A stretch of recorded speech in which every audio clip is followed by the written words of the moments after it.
आगरा के किले में जब शाम का सूरज यमुना के पानी पर सोना बिखेर रहा था, तब शहंशाह जलालुद्दीन मोहम्मद अकबर के दीवान-ए खास में एक अलग ही महफिल सजी थी। ये ज्ञान और तर्क की महफिल थी। शहंशाह के नवरत्नों के साथ साथ दूर दराज से आए विद्वान और दार्शनिक भी मौजूद थे। चर्चा का विषय था प्रकृति के नियम और इंसान की सीमाएं। एक तरफ थे हकीम मंसूर, जो यूनानी तर्कशास्त्र और विज्ञान के बड़े ज्ञाता थे। उनका मानना था कि दुनिया हर चीज नियमों से बंधी है। जो संभव है वो है, और जो असंभव है उसे कोई नहीं बदल सकता। दूसरी तरफ थे सूफी संत और कवि, जो मानते थे कि आस्था और करिश्मों से प्रकृति को भी झुकाया जा सकता है। और इन सब के बीच शांत बैठे थे बीरबल, जिनकी ख्याति न सिर्फ उनकी हाजिर जवाबी के लिए थी, बल्कि उनकी गहरी समझ के लिए भी थी। वो हर बात को सुनते, मुस्कुराते और सही समय पर अपनी राय रखते। हकीम मंसूर अपनी दलीलों से सबको प्रभावित कर रहे थे। उन्होंने कहा, जहांपनाह, हम इंसान चांद सूरज को देख सकते हैं, उनकी गति को समझ सकते हैं, लेकिन हम सूरज को पश्चिम से नहीं उगा सकते। हम एक बीज से पेड़ उगा सकते हैं, लेकिन पत्थर से अंकुर नहीं फोड़ सकते। यही प्रकृति का नियम है, यही सत्य है। अकबर उनकी बातों से बहुत प्रभावित हुए। उन्होंने बीरबल की ओर देखा, जो हमेशा की तरह शांत थे। शहंशाह को शरारत सूझी। वो बीरबल की बुद्धि को एक ऐसी कसौटी पर कसना चाहते थे, जहां तर्क और विज्ञान दोनों ही जवाब देने में असमर्थ हो जाएं। अकबर ने कहा, हकीम साहब की बातों में दम है, लेकिन हमारे बीरबल कहते हैं कि बुद्धि से हर समस्या का हल निकाला जा सकता है। तो हम आज बीरबल की बुद्धि की परीक्षा लेना चाहेंगे। पूरा दरबार सतर्क हो गया। सब जानते थे कि जब शहंशाह परीक्षा लेने पर आते हैं तो सवाल आसान नहीं होता। अकबर ने अपनी गहरी आवाज में कहा, बीरबल, हम मानते हैं कि तुम बहुत बुद्धिमान हो। तुम मुश्किल से मुश्किल गुत्थी सुलझा देते हो, लेकिन क्या तुम्हारी बुद्धि प्रकृति के नियमों को भी बदल सकती है? हमारा सवाल सीधा और सरल है। बीरबल, क्या तुम मुर्गे से अंडा दिलवा सकते हो? यह सवाल सुनते ही पूरे दरबार में सन्नाटा छा गया। फिर दबीदबी हंसी की लहर दौड़ गई। हकीम मंसूर और बीरबल से जलने वाले दूसरे दरबारी, जैसे मुल्ला दो प्याजा, की आंखों में मजाक और जीत की चमक थी। ये कैसा सवाल था? ये तो असंभव था। एक बच्चा भी जानता है कि मुर्गा अंडा नहीं देता, मुर्गी देती है। शहंशाह ने बीरबल को एक ऐसे जाल में फंसा दिया था जहां से निकलना नामुमकिन था। हकीम मंसूर ने व्यंग्य से कहा, जहांपनाह, ये तो बीरबल की बुद्धि का सबसे बड़ा इम्तिहान है। देखते हैं इनकी चतुराई प्रकृति के आगे टिक पाती है या नहीं। दरबारियों की कानाफूसी बढ़ गई। अब फंसे बीरबल, इसका क्या जवाब देंगे? आज तो इनकी सारी हेकड़ी निकल जाएगी। सबकी निगाहें बीरबल पर थी, ये देखने के लिए कि उनके चेहरे पर घबराहट या परेशानी का कोई भाव आता है या नहीं। लेकिन बीरबल शांत थे। उनके चेहरे पर वही सौम्य मुस्कान थी, जैसे उन्होंने कोई मामूली सवाल सुना हो। बीरबल अपनी जगह से उठे, शहंशाह को अदब से सलाम किया और बोले, आलम पनाह, आपका हुक्म सर आंखों पर। आपने जो काम सौंपा है वो यकीनन बहुत मुश्किल है, लेकिन नामुमकिन नहीं। ये सुनकर दरबार में एक और हैरानी की लहर दौड़ गई। नामुमकिन नहीं? हकीम मंसूर को तो अपने कानों पर यकीन ही नहीं हुआ। क्या बीरबल पागल हो गए हैं? अकबर भी हैरान थे। उन्होंने सोचा था कि बीरबल कोई चतुराई भरा जवाब देकर बात को टाल देंगे, लेकिन उन्होंने तो चुनौती स्वीकार कर ली। अकबर ने पूछा, तो तुम ये कर सकते हो बीरबल? बीरबल ने कहा, जहांपनाह, प्रकृति के नियम बड़े जटिल होते हैं। ऐसे असाधारण काम के लिए थोड़ा समय तो लगेगा ही। मुझे आप बस 3 महीने की मोहलत दे दीजिए। मैं वादा करता हूं कि 3 महीने बाद मैं आपके सामने एक मुर्गे से अंडा दिलवा कर दिखाऊंगा।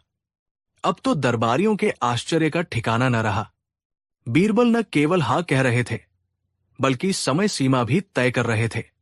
मुल्ला दो प्याजा और हकीम मंसूर मन ही मन हंस रहे थे।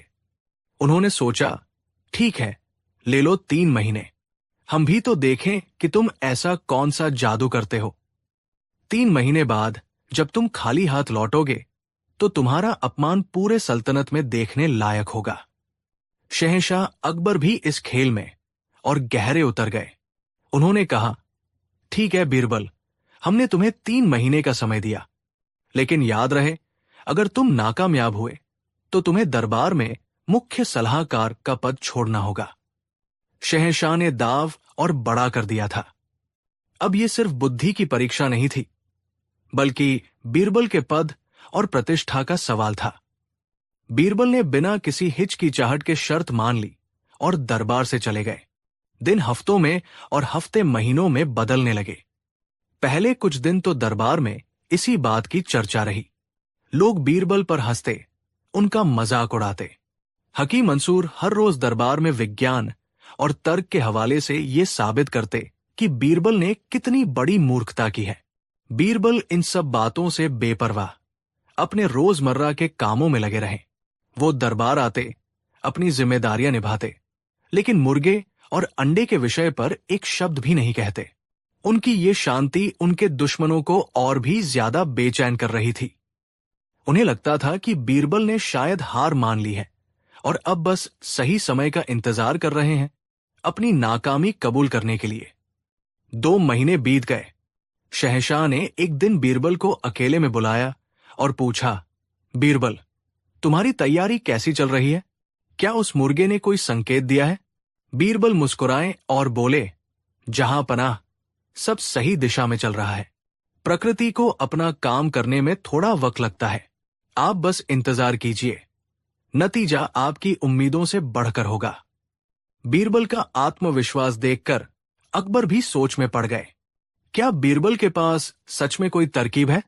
आखिरकार 3 महीने पूरे होने का दिन आ गया। उस दिन दरबार खचाखच भरा हुआ था। सिर्फ दरबारी ही नहीं, आगरा के आम लोग भी इस अनोखे करिश्मे को देखने के लिए जमा हो गए थे। हर किसी की जुबान पर एक ही सवाल था, क्या बीरबल आज मुर्गे से अंडा दिलवा पाएंगे? हकीम मंसूर और मुल्ला 2 प्याजा सबसे आगे बैठे थे। उनके चेहरों पर एक विजयी मुस्कान थी। आज वो बीरबल को अपमानित होते हुए देखने के लिए बेताब थे। शहंशाह अकबर अपने सिंहासन पर विराजमान थे। उनकी आंखों में उत्सुकता और थोड़ा तनाव साफ झलक रहा था। दरबार की कार्यवाही का समय हो गया, लेकिन बीरबल का कहीं अतापता नहीं था। 1 घंटा बीत गया। दरबारियों में कानाफूसी शुरू हो गई। लगता है डर के मारे आया ही नहीं। हार मान ली उसने। अब शहंशाह उसे पद से हटा देंगे। अकबर का धैर्य भी जवाब दे रहा था।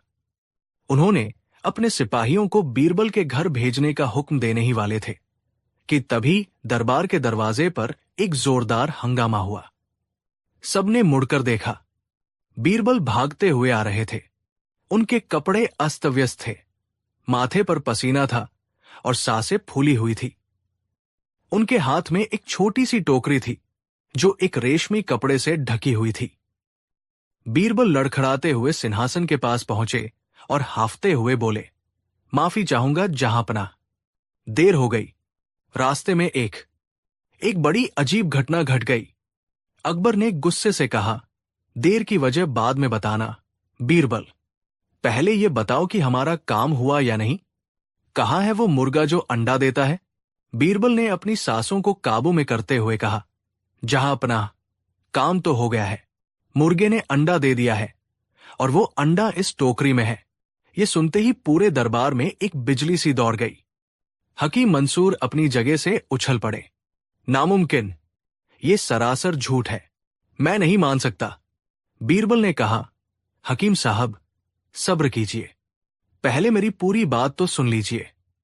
बीरबल ने शहंशाह की ओर मुड़कर कहा, जहांपनाह, मैं वो अंडा लेकर खुशी खुशी दरबार की ओर आ रहा था, लेकिन जैसे ही मैं शहर के मुख्य चौराहे पर पहुंचा, एक आदमी ने मेरा रास्ता रोक लिया।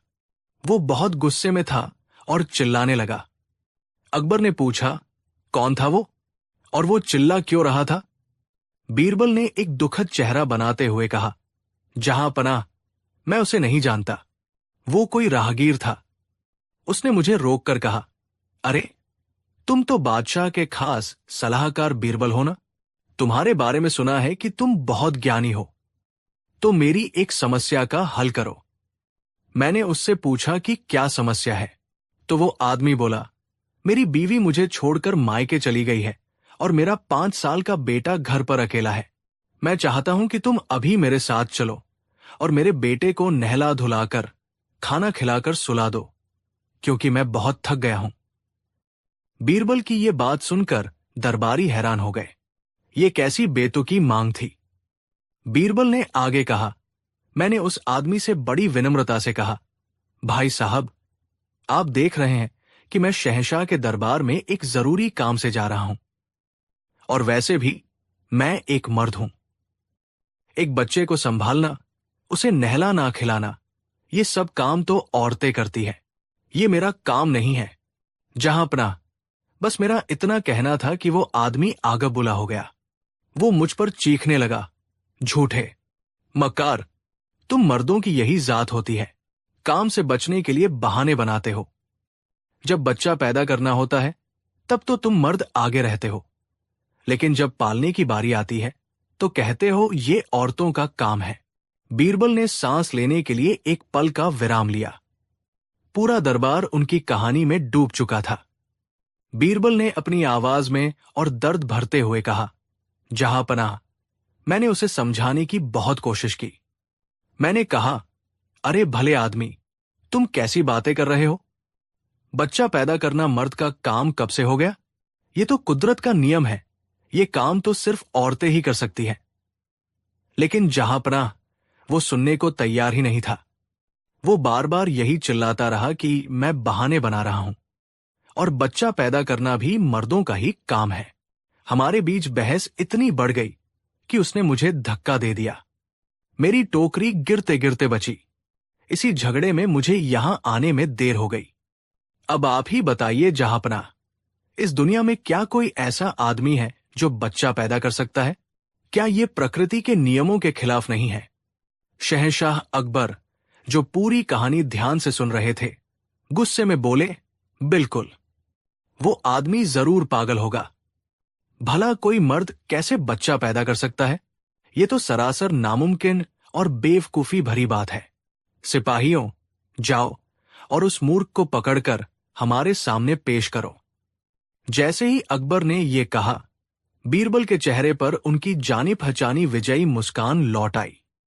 उन्होंने बड़ी विनम्रता से सिर झुकाया और बोले, माफ करना जहांपनाह, लेकिन जब तक आप इस सल्तनत के सारे मर्दों से ये साबित नहीं करवा देते कि वो बच्चे पैदा नहीं कर सकते, तब तक मैं एक अकेले मुर्गे से ये कैसे साबित करवाऊं कि वो अंडा नहीं दे सकता? बीरबल का ये वाक्य तीर की तरह सीधा निशाने पर लगा। दरबार में एक पल के लिए गहरा सन्नाटा छा गया, और फिर जैसे ही सबको बीरबल की बात का असली मतलब समझ में आया, पूरा का पूरा दीवान ए खास ठहाकों से गूंज उठा। दरबारी हंसते हंसते लोटपोट हो गए। हकीम मंसूर का मुंह खुला का खुला रह गया। उनका तर्कशास्त्र धुआ हो चुका था। मुल्ला दो प्याजा का चेहरा शर्म से लाल हो गया। शहंशाह अकबर भी अपनी हंसी नहीं रोक पाए। वो जोर जोर से हंसने लगे। वो समझ गए थे कि बीरबल ने क्या किया है। बीरबल ने मुर्गे से अंडा तो नहीं दिलवाया, लेकिन उन्होंने अपनी बुद्धि से एक असंभव सवाल का ऐसा संभव और लाजवाब जवाब दिया था जिसका कोई तोड़ नहीं था। उन्होंने एक बेतुके सवाल को एक और ज्यादा बेतुके, लेकिन तार्किक रूप से समान परिदृश्य से जोड़कर शहंशाह को ही निरुत्तर कर दिया था। जब हंसी का दौर थमा तो अकबर ने बीरबल को अपने पास बुलाया और स्नेह से उनके कंधे पर हाथ रखा। मान गए बीरबल, मान गए। तुमने एक बार फिर साबित कर दिया कि बुद्धि का सबसे बड़ा कमाल असंभव को संभव करना नहीं, बल्कि असंभव की व्यर्थता को इस तरह साबित करना है कि सामने वाला लाजवाब हो जाए। तुमने हमें अंडा नहीं दिया, लेकिन तुमने हमें एक ऐसा सबक दिया है जिसे ये दरबार हमेशा याद रखेगा।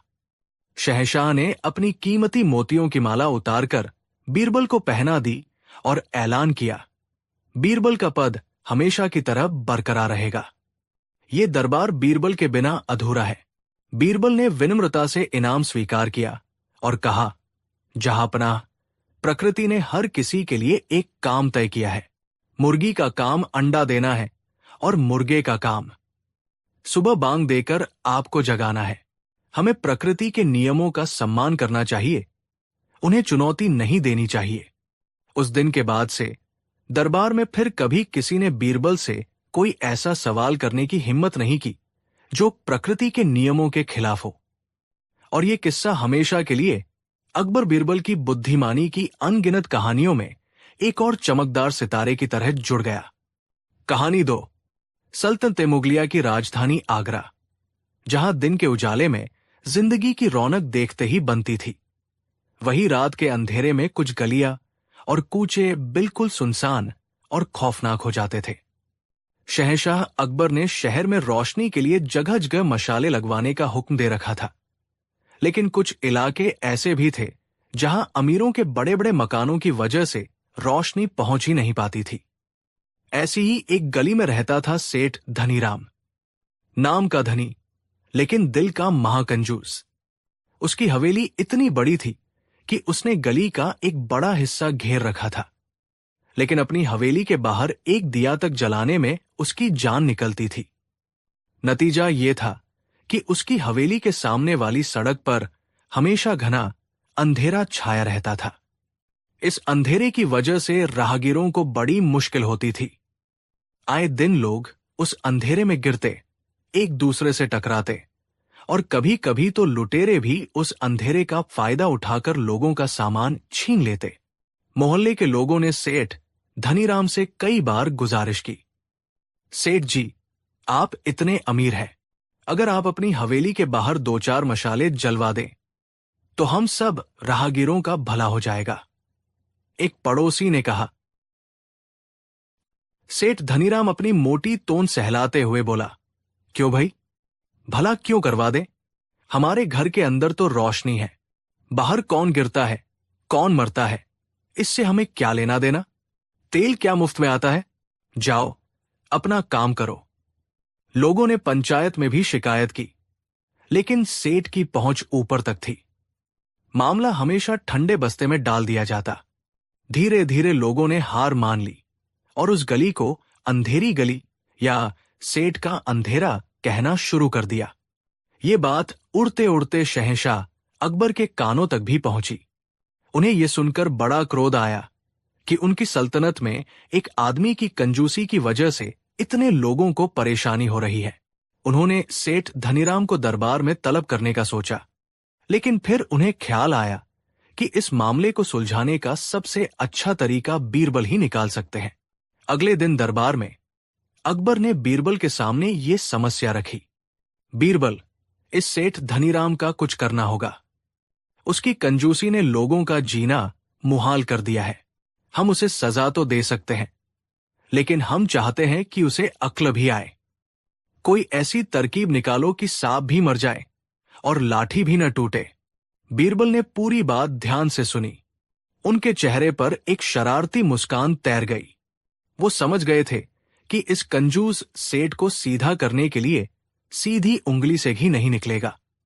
जहांपनाह, बीरबल ने कहा, आप चिंता न करें, इस समस्या का हल मेरे पास है। बस मुझे आपकी थोड़ी मदद और कुछ दिनों की मोहलत चाहिए। मैं वादा करता हूं कि सेठ धनीराम खुद अपनी हवेली के बाहर रोशनी करवाएगा, वो भी खुशी खुशी। अकबर हैरान थे। खुशी खुशी? ये कैसे मुमकिन है? बीरबल ने कहा, आप बस देखते जाइए। जहांपनाह, उस दिन दरबार के बाद बीरबल सीधे शहर के कोतवाल के पास पहुंचे और उसे अपनी योजना समझाई।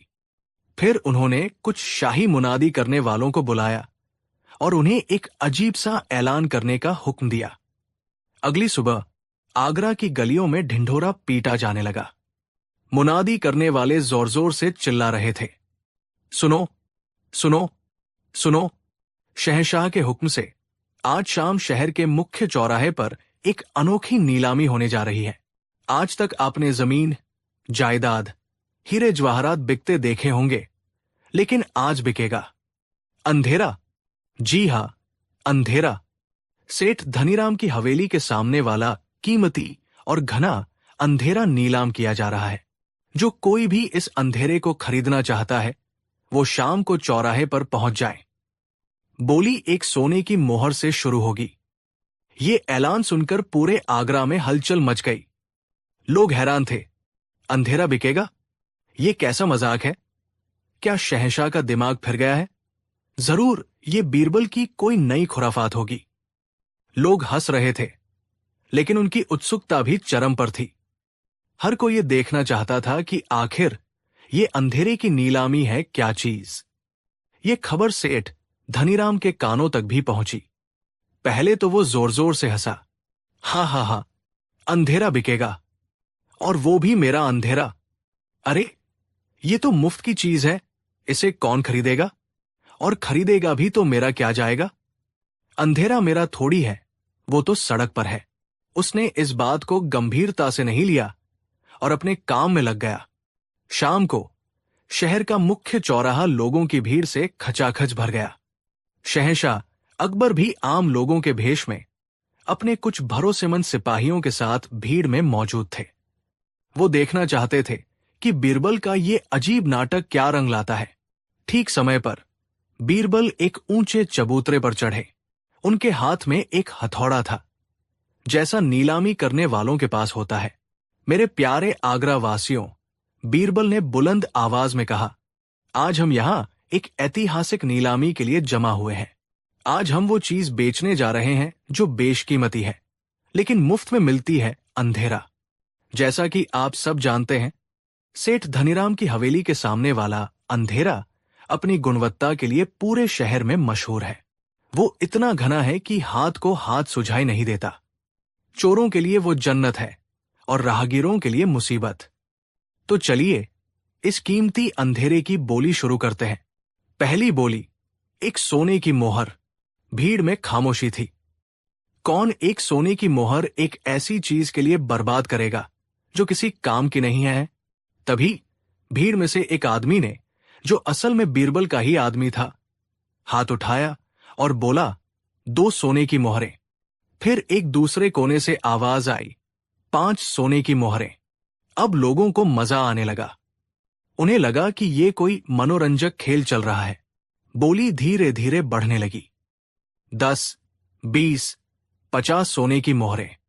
ये खबर आग की तरह फैली और सेठ धनीराम तक पहुंची। उसका एक नौकर दौड़ता हुआ आया और हाफते हुए बोला, सेठ जी, गजब हो गया। आपके अंधेरे की बोली लग रही है और लोग पागलों की तरह कीमत बढ़ा रहे हैं। बोली 50 सोने की मोहरों तक पहुंच गई है। अब सेठ धनीराम का माथा ठनका। 50 मोहरें अंधेरे के लिए? जरूर इसमें कोई राज है। कहीं उस अंधेरे में कोई खजाना तो नहीं छिपा है जिसके बारे में मुझे नहीं पता? अरे, मैं भी कितना मूर्ख हूं। वो अंधेरा मेरी हवेली के सामने है, तो उस पर पहला हक तो मेरा है। मैं किसी और को उसे खरीदने नहीं दे सकता। कंजूस सेठ की आंखों में लालच की चमक आ गई।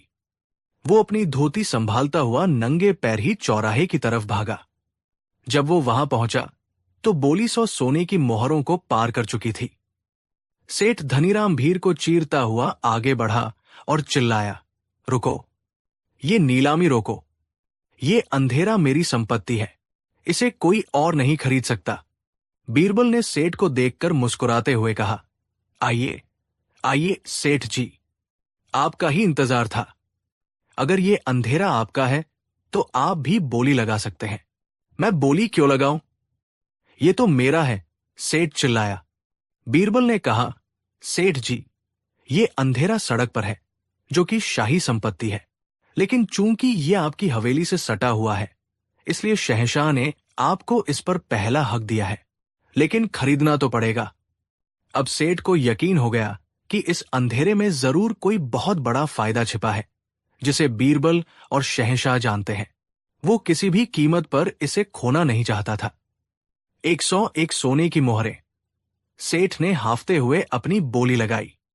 बीरबल के एक आदमी ने तुरंत बोली बढ़ाई, 150, 200, सेठ चीखा, 300।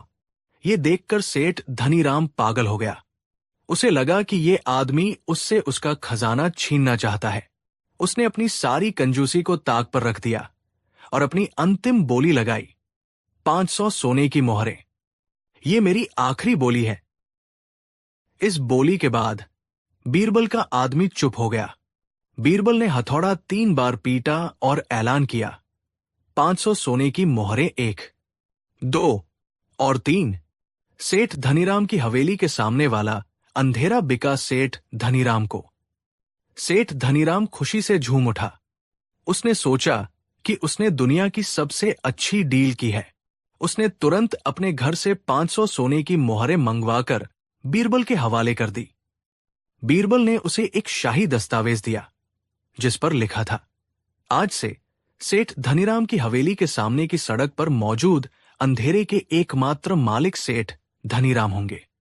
सेठ उस दस्तावेज को अपनी छाती से लगाकर खुशी खुशी अपनी हवेली लौट आया। उसने सोचा कि अब वो रात में उस अंधेरे में खजाने की खोज करेगा। अगले दिन बीरबल कुछ मजदूरों और बहुत सारी मशालों और तेल के साथ सेठ की हवेली के सामने पहुंचे। सेठ ने उन्हें देखकर कहा, अरे, तुम लोग यहां क्या कर रहे हो? बीरबल ने वो शाही दस्तावेज दिखाते हुए कहा, सेठ जी, कल आपने ये अंधेरा खरीद लिया था, याद है? अब ये आपकी निजी संपत्ति है और शहंशाह का हुक्म है कि कोई भी अपनी निजी संपत्ति को शाही सड़क पर नहीं रख सकता। इसलिए हम आपकी इस संपत्ति यानी इस अंधेरे को यहां से हटाने आए हैं। आपको तुरंत इस सड़क को खाली करना होगा। यह सुनकर सेठ धनीराम के पैरों तले जमीन खिसक गई। क्या? अंधेरे को हटाना होगा? वो कैसे हटेगा? बीरबल ने कहा, बहुत आसान है सेठ जी। अंधेरे को हटाने का एक ही तरीका है, रोशनी। ये मजदूर यहां दिन रात मशाले जलाकर रखेंगे ताकि आपका ये अंधेरा यहां से हट जाए। और हां, इन मजदूरों की तनख्वाह और मशालों में लगने वाले तेल का सारा खर्चा भी आपको ही देना होगा, क्योंकि आखिर संपत्ति तो आपकी है। अब सेठ धनीराम को सारी कहानी समझ में आई। उसे समझ आ गया कि बीरबल ने उसे उसी के लालच और कंजूसी के जाल में कैसे फंसा दिया है। उसने 500 सोने की मोहरें भी गंवाई और अब उसे जिंदगी भर रोशनी करवाने का खर्चा भी उठाना पड़ेगा। वो बीरबल के पैरों में गिर पड़ा। मुझे माफ कर दो बीरबल जी, मुझसे बहुत बड़ी गलती हो गई। मैं समझ गया। मैं आज ही यहां रोशनी का पक्का इंतजाम करवा दूंगा। बस मुझ पर रहम करो। बीरबल मुस्कुराए। उनका काम हो चुका था। उन्होंने सेठ को माफ कर दिया, लेकिन वो 500 सोने की मोहरें शाही खजाने में जमा करवा दी और ऐलान किया कि उस पैसे से पूरे मोहल्ले में रोशनी का इंतजाम किया जाएगा। उस दिन के बाद सेठ धनीराम की हवेली के सामने वाली अंधेरी गली शहर की सबसे रोशन गलियों में से एक बन गई। सेठ इतना सुधर गया कि वो हर त्योहार पर अपनी तरफ से पूरे मोहल्ले में रोशनी करवाता था। शहंशाह अकबर, जो ये सारा तमाशा देख रहे थे, बीरबल की बुद्धि पर अचंभित थे। उन्होंने बीरबल को गले लगाकर कहा, मान गए बीरबल, तुमने तो वाकई में अंधेरे को ही बेच दिया। तुमने साबित कर दिया कि लालच का अंधेरा अक्ल के एक छोटे से दिए से भी दूर हो सकता है, और यह किस्सा हमेशा के लिए इतिहास में दर्ज हो गया। इस बात की मिसाल बनकर कि बीरबल की चतुराई के आगे बड़े से बड़े कंजूस और चालाक लोग भी पानी भरते थे। कहानी 3। सल्तनते मुगलिया का वो दौर था जब हिंदुस्तान न केवल अपनी दौलत बल्कि अपनी तहजीब और इल्म ज्ञान के लिए भी पूरी दुनिया में मशहूर था। शहंशाह अकबर खुद ज्ञान के बड़े पारखी थे। उनका दरबार सिर्फ अमीरों और सेनापतियों का जमघट नहीं था, बल्कि यहां देश के कोने कोने से आए विद्वान, कवि, कलाकार और दार्शनिक अपनी अपनी कला और ज्ञान का प्रदर्शन करते थे। शहंशाह को इस बात पर बड़ा नाज था कि उनकी छत्र छाया में ज्ञान की ऐसी गंगा बह रही थी जिसमें कोई भी डुबकी लगा सकता था। एक दिन दरबार में चर्चा का विषय था शिक्षा का महत्व। एक से बढ़कर एक विद्वान इस पर अपनी राय रख रहे थे। किसी ने कहा कि शिक्षा इंसान को जानवर से अलग करती है, तो किसी ने कहा कि शिक्षा ही अंधेरे में रोशनी की किरण है। इन सब बातों को सुनकर शहंशाह अकबर का सीना गर्व से फूल गया। वो अपनी सल्तनत की इस बौद्धिक उपलब्धि से इतने प्रसन्न हुए कि जोश में आकर उन्होंने एक ऐसी बात कह दी जो इस पूरी कहानी की वजह बनी। वाह वाह! शहंशाह ने अपने सिंहासन पर तनकर बैठते हुए कहा, हमारे दरबार के ज्ञानियों की बातें सुनकर लगता है कि हमारी सल्तनत में इल्म की ऐसी हवा बह रही है कि अगर कोई पत्थर भी चाहे तो वो पारस बन सकता है। यहां की आबोहवा में ही ज्ञान है। हमें तो लगता है कि हमारी देखरेख में और हमारे विद्वानों के मार्गदर्शन में तो एक जानवर को भी शिक्षित किया जा सकता है। ये एक अतिशयोक्ति थी। एक शहंशाह का अपने दरबार की प्रशंसा में कहा गया एक जुमला। सभी दरबारियों ने वाह वाह, जहांपनाह, क्या बात कही है, कहकर उनका समर्थन किया। लेकिन उस दरबार में एक शख्स ऐसा भी था जिसके कान इस बात को सुनकर खड़े हो गए। वो था मुल्ला दो प्याजा। मुल्ला जी बीरबल की शोहरत से जलते थे और हमेशा उन्हें नीचा दिखाने का मौका ढूंढते रहते थे। उन्हें शहंशाह की इस बात में बीरबल को फंसाने का एक सुनहरा अवसर दिखाई दिया। मुल्ला अपनी जगह से उठा, अदब से 3 बार झुका और बोला, आलमपना, आपने जो कहा वो 100% सच है। आपकी सल्तनत में यकीनन ज्ञान की ऐसी बारिश हो रही है कि कोई भी भीग सकता है। और जब हमारे बीच बीरबल जैसा महाज्ञानी मौजूद हो जो हर असंभव को संभव करने का दावा करता है, तो क्यों न आपकी इस बात को सच साबित करके पूरी दुनिया के सामने एक मिसाल पेश की जाए। अकबर थोड़ा चौंके। क्या मतलब है तुम्हारा, मुल्ला जी? मुल्ला के चेहरे पर एक कुटिल मुस्कान थी। उसने कहा, जहांपनाह, आप ही ने तो कहा कि एक जानवर को भी शिक्षित किया जा सकता है, तो क्यों न ये जिम्मेदारी बीरबल को सौंपी जाए? हम सब बीरबल की बुद्धि का लोहा मानते हैं। वो साबित करके दिखाए कि आपकी कही बात महज एक कहावत नहीं बल्कि हकीकत है। अब दरबार में सन्नाटा छा गया। सब समझ गए कि मुल्ला ने शहंशाह के ही शब्दों को एक जाल बना दिया है और उस जाल में बीरबल को फंसाने की पूरी तैयारी कर ली है। अकबर भी अपनी ही बात में फंस गए। एक शहंशाह अपनी कही बात से मुकर नहीं सकता था। उनकी नजरें बीरबल को ढूंढने लगी, जो हमेशा की तरह शांत भाव से बैठे सब कुछ देख रहे थे। मुल्ला ने आग में घी डालते हुए कहा, और जहांपनाह, जानवर भी कोई ऐसा वैसा नहीं होना चाहिए। कोई चालाक लोमड़ी या वफादार घोड़ा नहीं। जानवर तो ऐसा हो जिसे दुनिया का सबसे बड़ा मूर्ख माना जाता है, जैसे कि एक गधा। ये सुनते ही दरबार में हंसी का फव्वारा छूट पड़ा। एक गधे को शिक्षित करना, ये तो पागलपन की हद थी। अकबर ने अब बीरबल से पूछा, बीरबल, मुल्ला की चुनौती सुनी तुमने? क्या तुम एक गधे को पढ़ा लिखाकर एक पंडित बना सकते हो? सबकी निगाहें बीरबल पर थी। मुल्ला और उसके साथी सोच रहे थे कि आज बीरबल की सारी चतुराई धरी की धरी रह जाएगी। अगर वो ना कहता है तो वो पहली बार दरबार में अपनी हार मानेगा, और अगर वो हाँ कहता है तो वो एक ऐसा काम अपने सिर ले रहा है जो दुनिया में कोई नहीं कर सकता। बीरबल अपनी जगह से उठे। उनके चेहरे पर न कोई शिकन थी, न कोई घबराहट। उन्होंने मुस्कुराते हुए शहंशाह को सलाम किया और बोले, जहांपनाह, आपने और मुल्ला जी ने जो काम मुझे सौंपा है वो है तो बहुत मुश्किल लेकिन नामुमकिन नहीं। दरबार में फिर से कानाफूसी शुरू हो गई। क्या? बीरबल ने हाँ कह दिया। बीरबल ने आगे कहा, एक गधे को पंडित बनाने के लिए बहुत ज्यादा सब्र, समय और संसाधनों की जरूरत पड़ेगी। मेरी कुछ शर्तें हैं, अगर वो मान ली जाएं, तो मैं ये काम जरूर कर सकता हूं। अकबर ने उत्सुकता से पूछा, कैसी शर्तें बीरबल?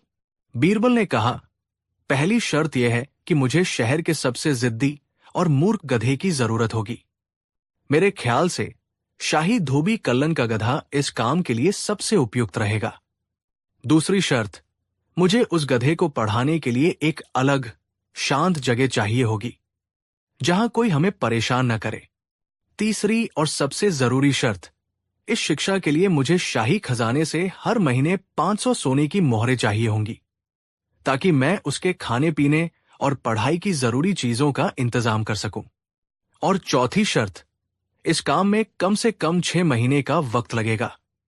6 महीने और हर महीने 500 सोने की मोहरें, वो भी एक गधे के लिए। दरबार में बैठे खजांची का तो मुंह ही खुला रह गया।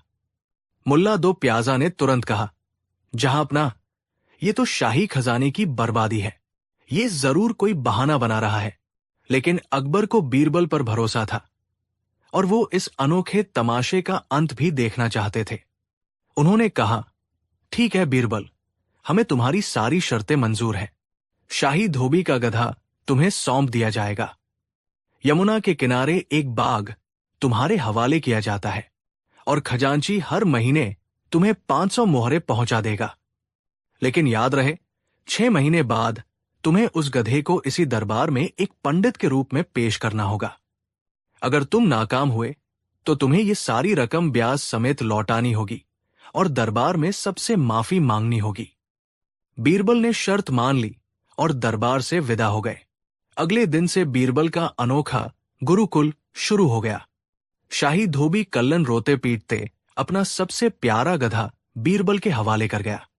बीरबल उस गधे को लेकर यमुना किनारे वाले बाग में चले गए, जिसके चारों ओर ऊंची दीवारें थी।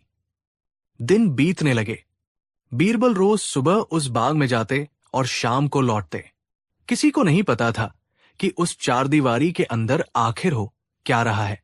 मुल्ला दो प्याजा ने कई बार जासूस भेजकर पता लगाने की कोशिश की, लेकिन बीरबल ने बाग के दरवाजे पर भरोसेमंद पहरेदार बिठा दिए थे। शहर में तरह तरह की बातें होने लगी। कोई कहता कि बीरबल उस गधे को रोज वेद पुराण सुनाते हैं। कोई कहता कि उन्होंने किसी तांत्रिक को बुलाया है जो गधे के अंदर किसी पंडित की आत्मा डाल देगा। एक महीना बीता, फिर दूसरा, फिर तीसरा। हर महीने बीरबल शाही खजाने से 500 मोहरें ले जाते। मुल्ला दो प्याजा हर दिन शहंशाह के कान भरते, देखिए जहां पनाह, बीरबल आपकी आंखों में धूल झोंक रहा है। वो उन मोहरों से अपनी तिजोरी भर रहा है और गधे के नाम पर ऐश कर रहा है। अकबर के मन में भी शक गहराने लगा। उन्होंने एक दिन बीरबल को बुलाया और पूछा, बीरबल, तुम्हारे छात्र की पढ़ाई कैसी चल रही है?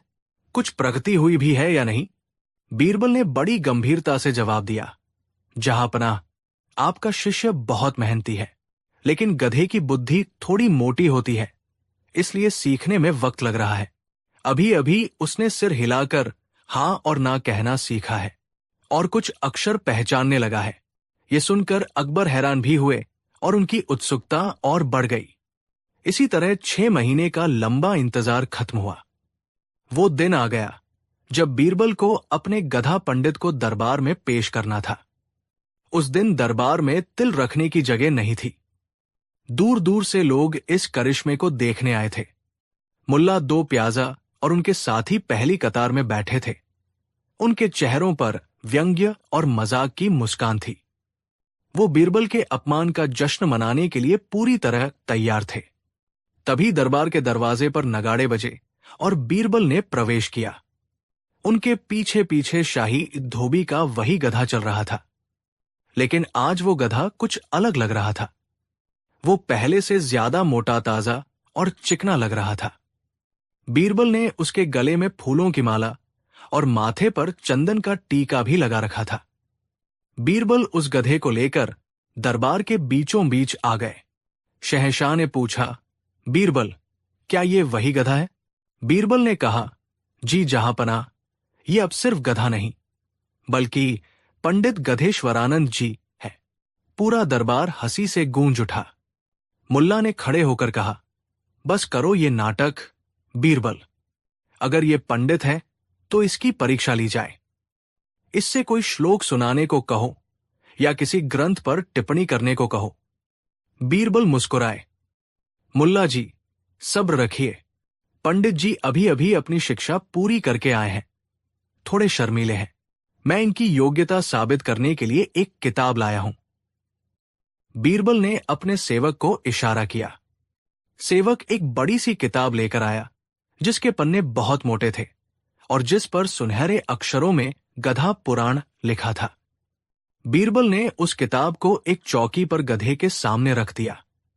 अब देखिए, बीरबल ने कहा, पंडित जी आपको ये ग्रंथ पढ़कर सुनाएंगे। सबकी सांसें थम गई। गधा उस किताब को घूर रहा था। फिर उसने कुछ ऐसा किया जिसे देखकर सब हैरान रह गए।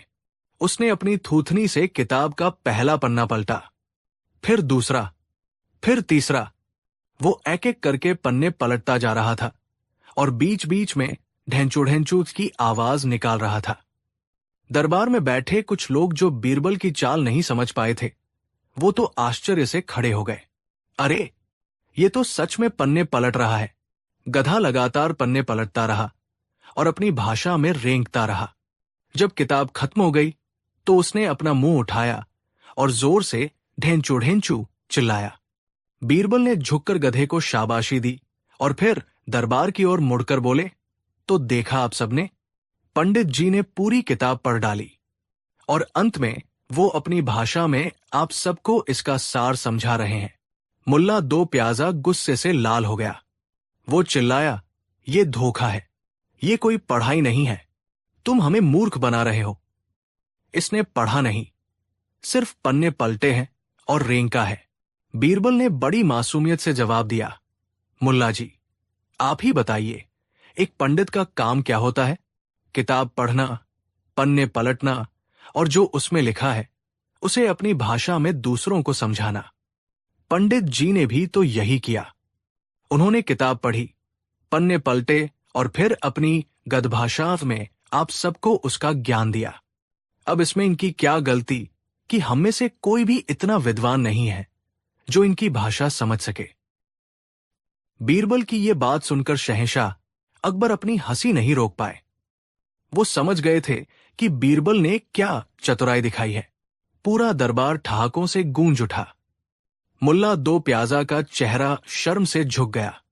जब हंसी का शोर थमा तो अकबर ने बीरबल से पूछा, बीरबल, अब हमें सच सच बताओ, तुमने ये करिश्मा किया कैसे? बीरबल ने मुस्कुराते हुए राज खोला, जहांपनाह, ये बहुत आसान था।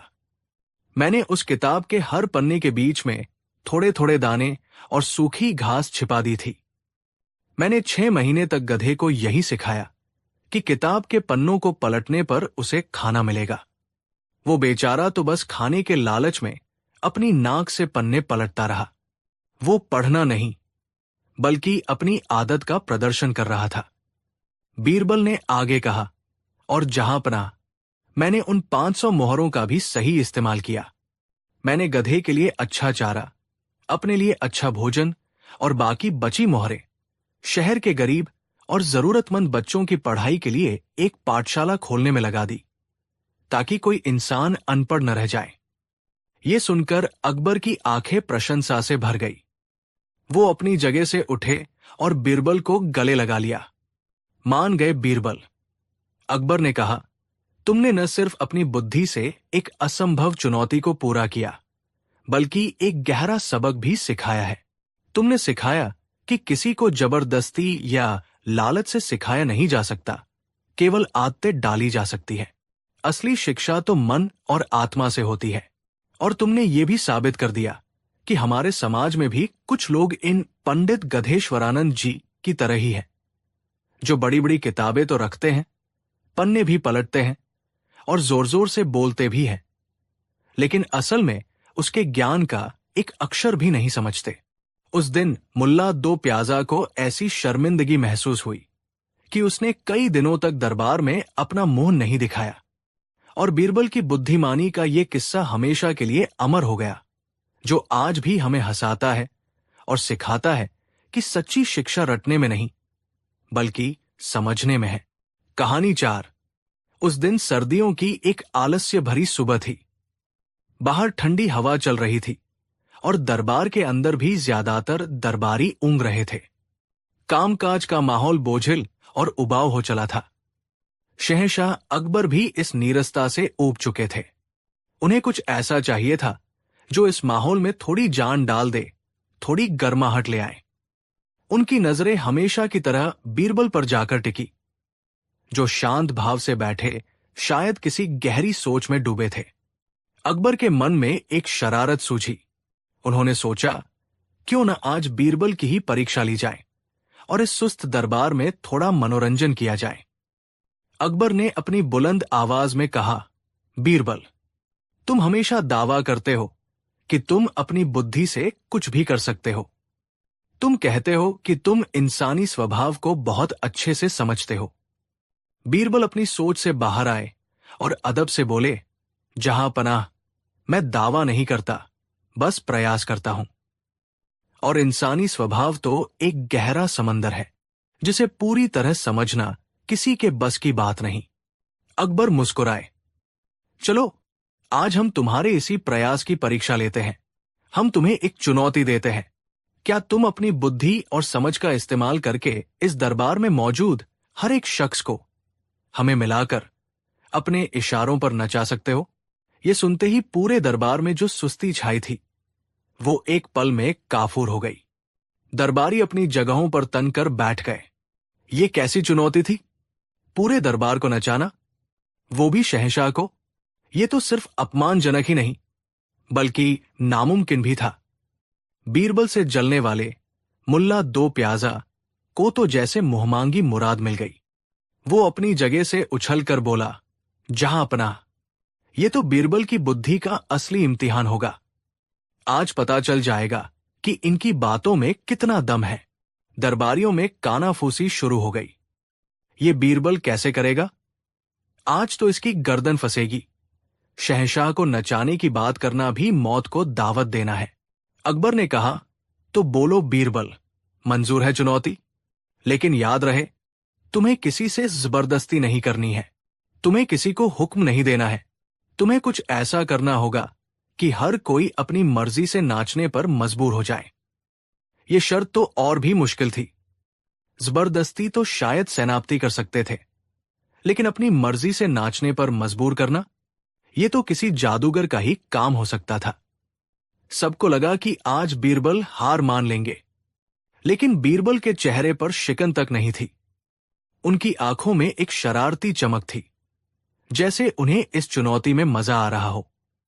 उन्होंने मुस्कुराते हुए शहंशाह को सलाम किया और बोले, आलमपना, आपकी चुनौती मुझे स्वीकार है। मैं इस पूरे दरबार को आपको शामिल करते हुए अपने इशारों पर नचा कर दिखाऊंगा। लेकिन इस काम के लिए मुझे थोड़ी तैयारी करनी होगी और मुझे ठीक 1 घंटे का समय चाहिए। अकबर ने कहा, ठीक है, तुम्हें 1 घंटे का समय दिया जाता है। हम सब यही तुम्हारा इंतजार करेंगे। लेकिन याद रखना, अगर तुम नाकामयाब हुए तो सजा के तौर पर तुम्हें आज पूरा दिन दरबार में मुर्गा बनकर घूमना होगा। यह सुनते ही मुल्ला और उसके साथी दरबारी अपनी हंसी नहीं रोक पाए। वो मन ही मन बीरबल को मुर्गा बने देखने के ख्वाब सजाने लगे। बीरबल बिना कुछ कहे शांत भाव से दरबार से बाहर चले गए। अब दरबार में इंतजार का एक लंबा दौर शुरू हुआ। हर किसी के मन में बस एक ही सवाल था, बीरबल आखिर ऐसा क्या करने वाला है? वो कौन सी तरकीब लगाएगा? क्या वो कोई संगीतकार बुलाएगा या कोई नर्तकी? लेकिन शहंशाह ने तो साफ कहा था कि हर कोई अपनी मर्जी से नाचेगा। समय बीतता जा रहा था। दरबारियों की बेचैनी बढ़ती जा रही थी। वो आपस में शर्त लगा रहे थे। ज्यादातर का यही मानना था कि बीरबल आज बुरी तरह जलील होने वाले हैं। ठीक 1 घंटे बाद दरबार के दरवाजे खुले और बीरबल ने प्रवेश किया। लेकिन वो अकेले नहीं थे। उनके हाथ में एक बड़ा सा संदूक था, जिसे उठाने में उन्हें काफी मशक्कत करनी पड़ रही थी। उन्होंने उस भारी संदूक को लाकर दरबार के ठीक बीचों बीच रख दिया। सब हैरान थे, इस संदूक में ऐसा क्या है जिससे पूरा दरबार नाचने लगेगा? बीरबल ने शहंशाह को सलाम किया और बोले, जहां पनाह, मेरी तैयारी पूरी हो चुकी है।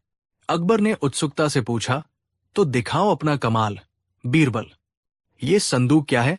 बीरबल ने एक रहस्यमयी मुस्कान के साथ कहा, जहां पनाह, इस संदूक में मेरे परदादा का एक जादुई खजाना है। वो बहुत बड़े ज्ञानी थे और उन्होंने मुझे बताया था कि इस संदूक के अंदर एक ऐसा बेशकीमती हीरा है जिसकी रोशनी जिस पर भी पड़ती है उसके अंदर की सारी अच्छाई और पुण्य जाग जाते हैं। कहते हैं कि जो जितना ज्यादा नेक और धर्मात्मा होता है उसे ये हीरा उतना ही ज्यादा चमकता हुआ दिखाई देता है, और जो पापी या बेईमान होता है उसे ये सिर्फ एक साधारण पत्थर नजर आता है। ये सुनकर दरबार में एक अजीब सी खामोशी छा गई। अब ये सिर्फ नाचने की चुनौती नहीं रह गई थी, बल्कि हर किसी के चरित्र की परीक्षा बन गई थी। बीरबल ने आगे कहा, लेकिन इस हीरे की एक और खासियत है। इसकी रोशनी में एक ऐसी ऊर्जा है कि जब कोई सच्चा और नेक इंसान इसे देखता है तो वो खुशी से झूम उठता है, उसका मन नाचने को करने लगता है, वो अपनी खुशी को रोक ही नहीं पाता।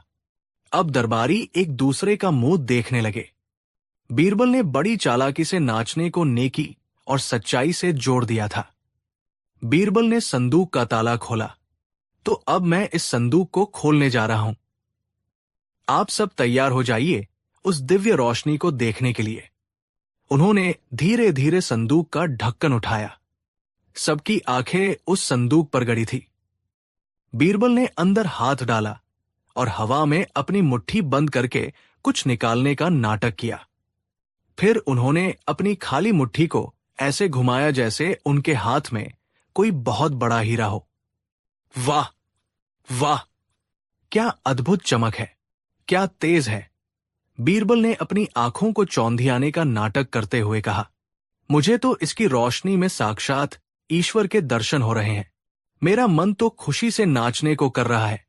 और ये कहते हुए बीरबल वही दरबार के बीचों बीच खुशी से झूमने लगे। वो गोल गोल घूम रहे थे और ऐसे अभिनय कर रहे थे जैसे वो किसी दिव्य आनंद में हो। अब दरबारियों की हालत देखने लायक थी। संदूक खाली था, बीरबल के हाथ में कुछ भी नहीं था।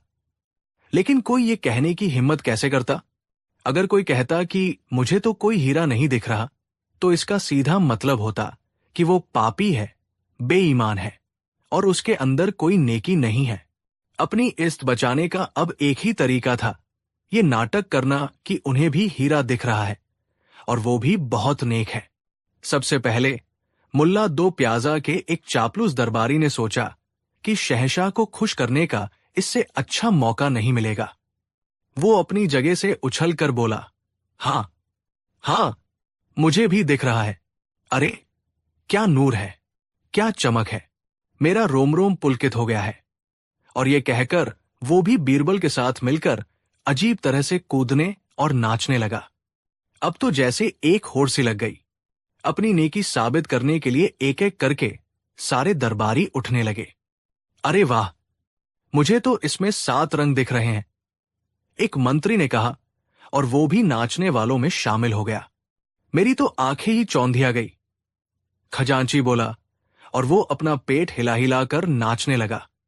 देखते ही देखते पूरा दरबार एक पागल खाने जैसा लगने लगा। सेनापति अपनी तलवार म्यान में डालकर भांगड़ा करने की कोशिश कर रहे थे। वजीर साहब अपनी शलवार उठाकर कव्वाली का स्टेप कर रहे थे। हर कोई एक दूसरे से ज्यादा नेक और धर्मात्मा दिखने की कोशिश में ऊटपटांग तरीके से नाच रहा था। कोई गोल गोल घूम रहा था, कोई जमीन पर लौट रहा था। वो नाच नहीं रहे थे, बल्कि अपनी इज्जत बचाने के लिए हाथ पैर फेंक रहे थे। बीरबल अब रुक चुके थे और एक कोने में खड़े इस अद्भुत दृश्य का मजा ले रहे थे। उन्होंने अपनी आंखों के इशारे से ही पूरे दरबार को एक साथ नचा दिया था। अब सिर्फ एक व्यक्ति बचा था जो अभी भी अपनी जगह पर बैठा था, शहंशाह अकबर। अकबर सब कुछ समझ चुके थे। वो बीरबल की इस अविश्वसनीय चतुराई पर हैरान थे। उन्होंने देखा कि कैसे बीरबल ने इंसानी मनोविज्ञान की सबसे बड़ी कमजोरी, समाज में अच्छा दिखने की चाहत का इस्तेमाल करके पूरे दरबार को बंदरों की तरह नचा दिया था। दरबारी अब रुक रुक कर शहंश की तरफ देख रहे थे। वो सोच रहे थे कि शहंशाह क्यों नहीं नाच रहे? क्या उन्हें हीरा नहीं दिख रहा? क्या शहंशाह पापी है? अकबर एक धर्म संकट में फंस गए। अगर वो नहीं नाचते तो उनकी प्रजा और उनके दरबारी उनके चरित्र पर शक करेंगे, और अगर वो नाचते हैं तो वो बीरबल की चुनौती के आगे हार मान लेंगे। अकबर ने एक गहरा सांस लिया। वो जानते थे कि एक अच्छा राजा वही होता है जो अपनी प्रजा की भावनाओं का सम्मान करे और कभी कभी खेल को खेल की भावना से खेले। अकबर अपनी जगह से उठे। उन्होंने अपनी शाही पगड़ी को थोड़ा संवारा और मुस्कुराते हुए उस नाचते हुए हुजूम की तरफ बढ़े। वाह बीरबल, मान गए, शहंशाह ने ऊंची आवाज में कहा। तुम्हारे परदादा का हीरा तो वाकई जादुई है। इसकी रोशनी देखकर तो हमारा मन भी बेकाबू हो गया है। और ये कहकर हिंदुस्तान के सबसे शक्तिशाली शहंशाह जलालुद्दीन मोहम्मद अकबर भी अपने दरबारियों के साथ मिलकर खुशी से झूमने लगे। उन्होंने एक दो चक्कर लगाए और फिर ठहाका मारकर हंसने लगे। शहंशाह को नाचता देख दरबारियों का जोश और बढ़ गया। अब वो और जोर जोर से नाचने लगे। कुछ देर बाद जब सब थककर हाफने लगे तो बीरबल ने ताली बजाई।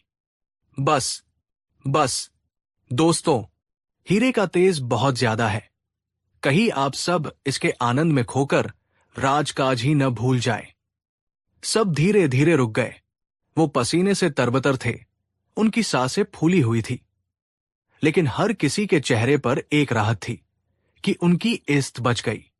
अकबर अपने सिंहासन पर वापस आकर बैठ गए। उन्होंने बीरबल को अपने पास बुलाया। बीरबल, हम हार गए और तुम जीत गए, अकबर ने हंसते हुए कहा।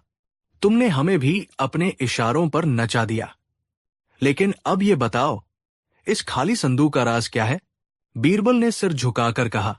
जहांपनाह, इस संदूक में कोई जादुई हीरा नहीं था। इसमें तो इंसानी स्वभाव का आईना था। मैंने तो बस ये जानता था कि हर इंसान खुद को दूसरों से बेहतर और ज्यादा नेक साबित करना चाहता है। कोई भी खुद को अपनी ही नजरों में या दूसरों की नजरों में गिराना नहीं चाहता। मैंने तो बस इसी कमजोरी को एक धागा बनाया और आप सब उस धागे से बंधी कठपुतलियों की तरह नाचने लगे। ये सुनकर दरबारियों के चेहरे शर्म से झुक गए। उन्हें समझ आ गया था कि बीरबल ने उन्हें कैसे बेवकूफ बनाया था। अकबर ने एक गहरा विचार करते हुए कहा, आज तुमने सिर्फ हमें नचाया नहीं है बीरबल, तुमने हमें एक बहुत बड़ा सबक सिखाया है।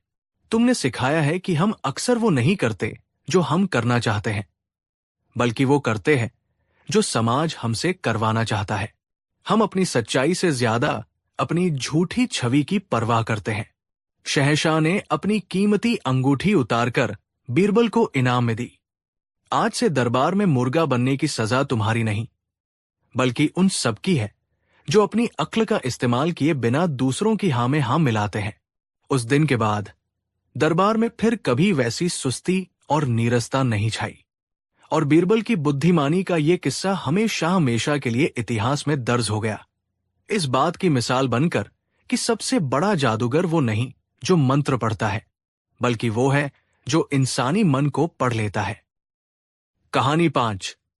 सल्तनत मुगलिया के सबसे शक्तिशाली शहंशाह जलालुद्दीन मोहम्मद अकबर जितने न्यायप्रिय और कला के पारखी थे, उतने ही वो हाजिर जवाब और कभी कभी थोड़े तुनक मिजाज भी थे। उन्हें अपनी बुद्धि और अपने पद का बड़ा मान था। दरबार में उनकी बात पत्थर की लकीर होती थी, जिसे काटने की हिम्मत किसी में नहीं थी।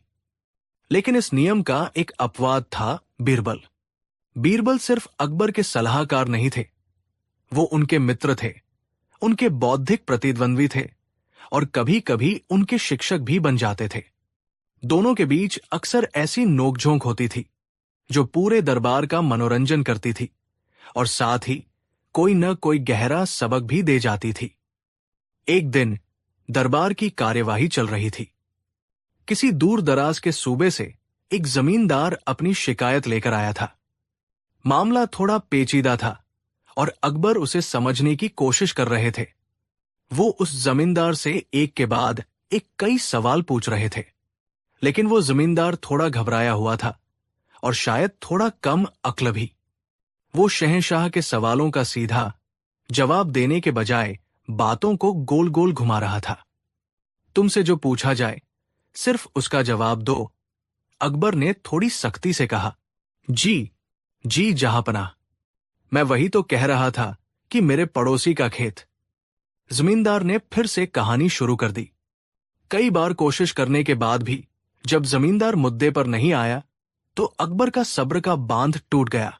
उनका मिजाज गर्म हो गया और वो गुस्से में अपनी जगह से उठ खड़े हुए। खामोश।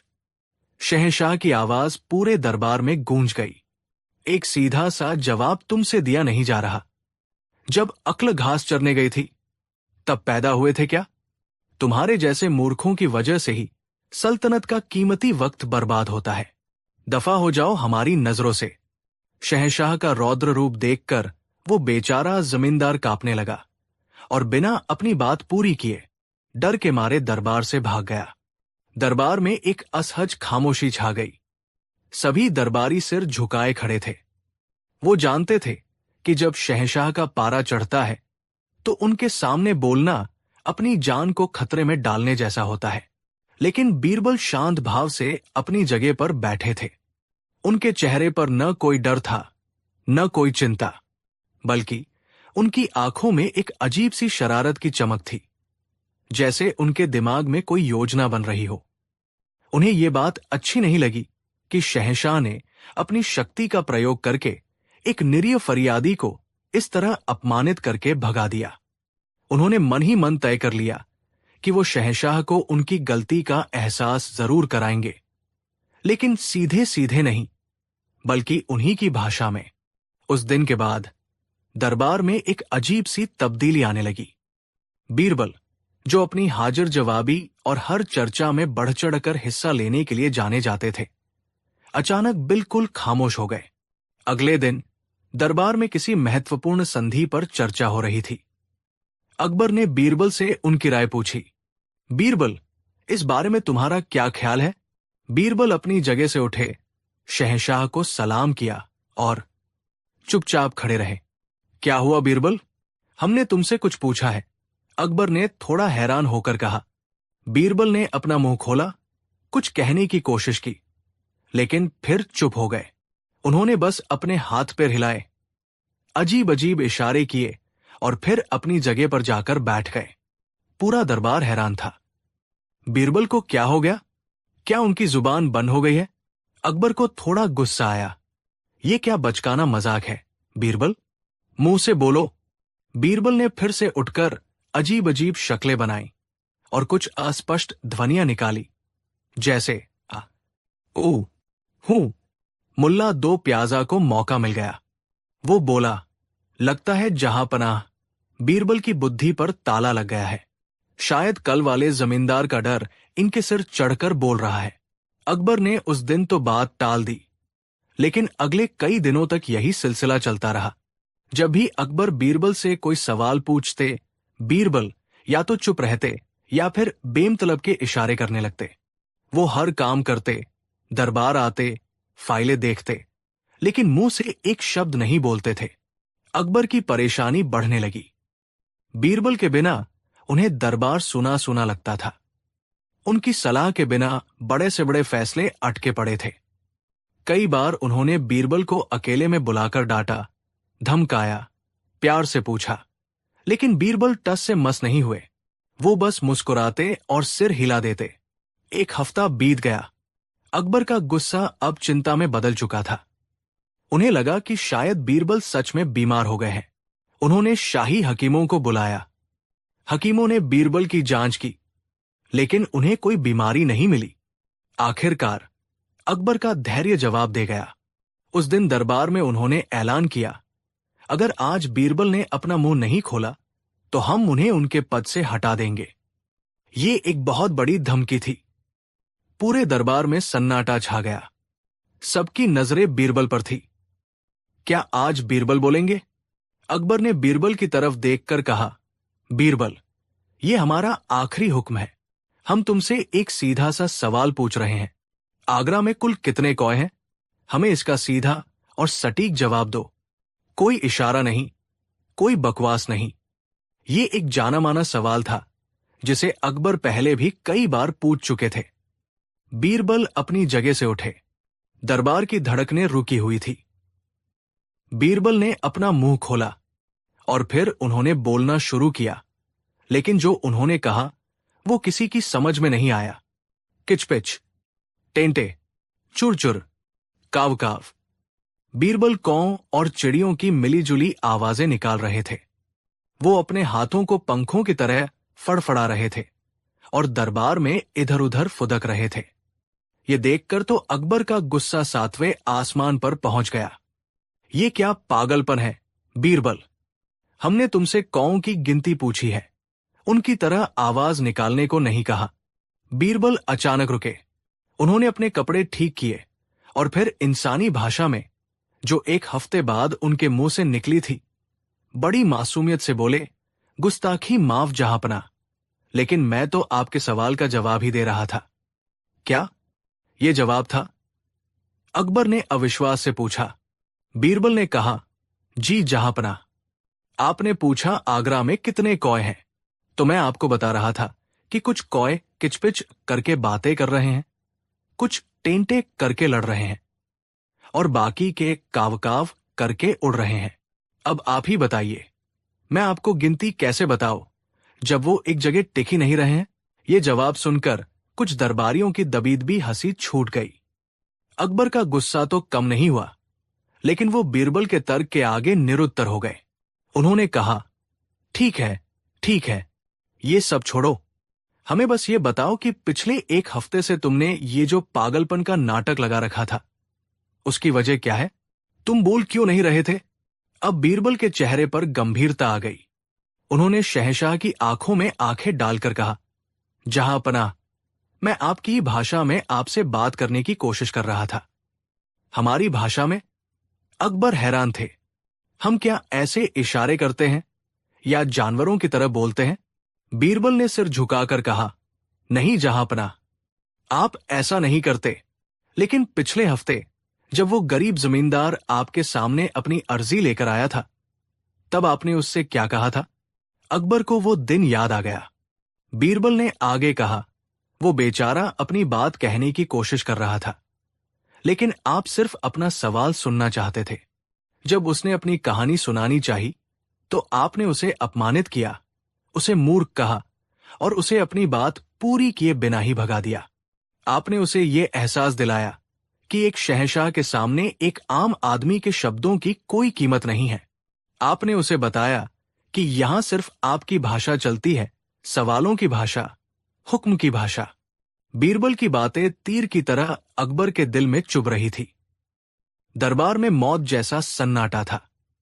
बीरबल ने अपनी बात पूरी की, तो जहांपनाह, मैंने सोचा कि अगर इस दरबार में सिर्फ शहंशाह की भाषा ही समझी जाती है, जहां सीधे जवाब की उम्मीद की जाती है और कहानी या संदर्भ को मूर्खता समझा जाता है, तो शायद मेरी बातों का भी कोई मोल नहीं है। इसलिए मैंने भी बोलना बंद कर दिया और केवल इशारों और बेमतलब की ध्वनियों का सहारा लिया, क्योंकि जब शब्दों की गरिमा ही खत्म हो जाए, तो चुप रहना या पागलों की तरह बोलना एक ही बात है। मैं तो बस आपको ये एहसास दिलाना चाहता था कि जब कोई आपसे बात करना चाहता है और आप उसे बोलने का मौका नहीं देते, तो उसे कैसा महसूस होता है। ये कहकर बीरबल चुप हो गए। अकबर अपनी जगह पर जड़ हो चुके थे। बीरबल ने उन्हें आईना दिखा दिया था। उन्हें अपनी गलती का एहसास हुआ। उन्हें याद आया कि वो जमींदार कितनी उम्मीदों से उनके पास आया था और उन्होंने अपने गुस्से और अधीरता में उसकी उम्मीदों को कैसे कुचल दिया था। बीरबल ने कोई शिकायत नहीं की, कोई बगावत नहीं की। उन्होंने बस शहंशाह के व्यवहार को ही उन्हीं पर लागू कर दिया, ताकि वो खुद महसूस कर सके कि उनकी अपनी भाषा कितनी कठोर और अपमानजनक हो सकती है।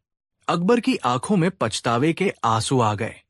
वो अपने सिंहासन से उतरे, बीरबल के पास आए और उनके कंधे पर हाथ रखकर बोले, हमसे गलती हो गई बीरबल। आज तुमने हमें शहंशाह नहीं, बल्कि एक इंसान होने का सबक सिखाया है। तुमने हमें बताया है कि शक्ति का मतलब हुक्म चलाना नहीं, बल्कि दूसरों को धैर्य से सुनना भी होता है। शहंशाह ने तुरंत अपने सिपाहियों को हुक्म दिया कि उस जमींदार को ढूंढकर पूरे सम्मान के साथ वापस दरबार में लाया जाए।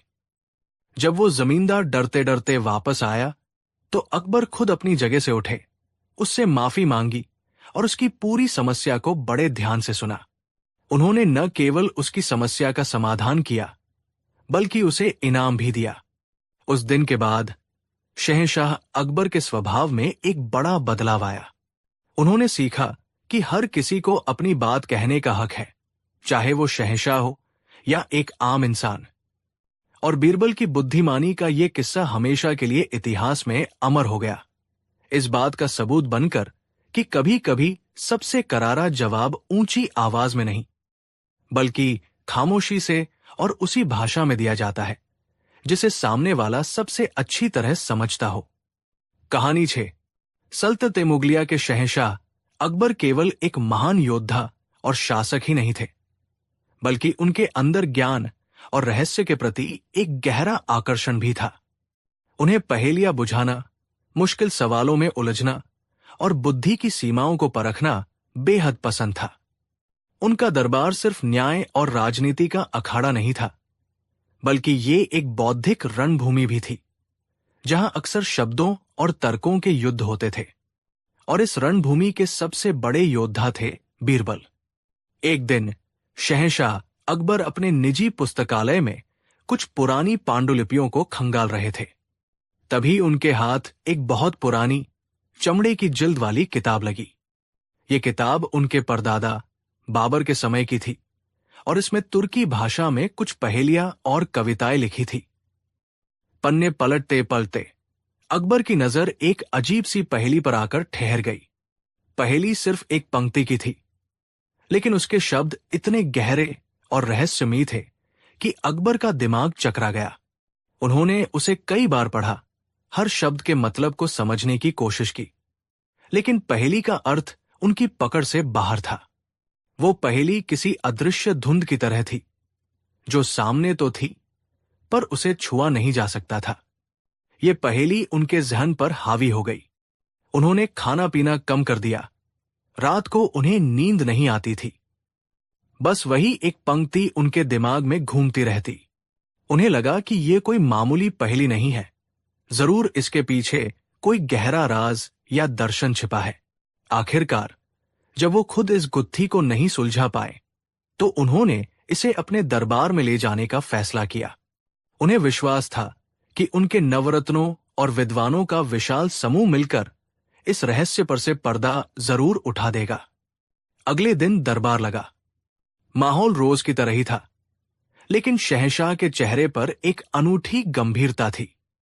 जब दरबार की सामान्य कार्यवाही पूरी हो गई, तो अकबर ने उस पुरानी किताब को अपने हाथों में उठाया। मेरे दरबार के ज्ञानियों और बुद्धिमानों, शहंशाह ने अपनी बुलंद आवाज में कहा, आज मैं आपके सामने कोई सल्तनत की समस्या नहीं, बल्कि बुद्धि की एक चुनौती लेकर आया हूं।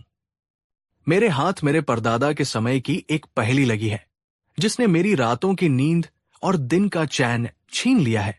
यह सुनकर पूरा दरबार सतर्क हो गया। शहंशाह को उलझाने वाली पहेली जरूर कोई साधारण पहेली नहीं होगी। अकबर ने किताब से उस पहेली को पढ़ा। वो क्या है जो ईश्वर के पास नहीं है, बादशाह के पास कभी कभी होता है और एक फकीर के पास हमेशा होता है। पहेली हवा में तैर गई और पूरे दरबार में एक गहरा सन्नाटा छा गया। हर कोई अपने दिमाग के घोड़े दौड़ाने लगा। ये कैसी पहेली थी? इसके 3 हिस्से थे और तीनों एक दूसरे के बिल्कुल विपरीत थे। ईश्वर, जिसके पास सब कुछ है, उसके पास वो चीज नहीं है। बादशाह, जो दुनिया का सबसे शक्तिशाली इंसान है, उसके पास वो चीज बस कभी कभी होती है। और एक फकीर, जिसके पास कुछ भी नहीं होता, उसके पास वो चीज हमेशा होती है। ये तो असंभव सा लग रहा था। दरबार के सबसे बड़े विद्वान और दार्शनिक हकीम अबुल फजल अपनी जगह से उठे। उन्होंने बहुत सोचा और फिर कहा, जहां पनाह, शायद इसका जवाब चिंता या फिक्र है। ईश्वर को कोई चिंता नहीं होती। बादशाह को कभी कभी अपनी सल्तनत की चिंता होती है और एक फकीर को तो हमेशा अपनी अगली रोटी की चिंता लगी रहती है। ये जवाब सुनने में तो तर्क संगत लग रहा था। कई दरबारियों ने सहमति में सिर हिलाया, लेकिन अकबर संतुष्ट नहीं हुए। नहीं हकीम साहब, अकबर ने कहा, यह जवाब सही नहीं है। एक सच्चा फकीर जो दुनिया की मोहमाया त्याग चुका हो, उसे किसी चीज की चिंता नहीं होती। वो तो अपनी धुन में मस्त रहता है। इसलिए ये जवाब गलत है। अब दरबार के खजांची राजा टोडरमल ने प्रयास किया। आलम पनाह, मुझे लगता है इसका उत्तर अभाव या कमी है। ईश्वर के पास किसी चीज का अभाव नहीं है। बादशाह के खजाने में कभी कभी धन का अभाव हो सकता है, और फकीर के पास तो हमेशा ही हर चीज का अभाव रहता है। अकबर ने इस पर भी असहमति जताई। टोडरमल जी, आपका तर्क भी कमजोर है। बादशाह के पास अगर किसी चीज की कमी हो भी जाए तो वो उसे अपनी शक्ति से हासिल कर सकता है, और फकीर के लिए अभाव का कोई मतलब ही नहीं होता, क्योंकि उसने तो सब कुछ त्याग ही दिया है। तो ये जवाब ही सही नहीं है। इसके बाद एक एक करके कई दरबारियों ने अपनी किस्मत आजमाई। किसी ने कहा डर, किसी ने अकेलापन, किसी ने जरूरत, लेकिन कोई भी जवाब पहली की तीनों शर्तों पर खरा नहीं उतर सका। हर जवाब में कोई न कोई कमी रह जाती थी।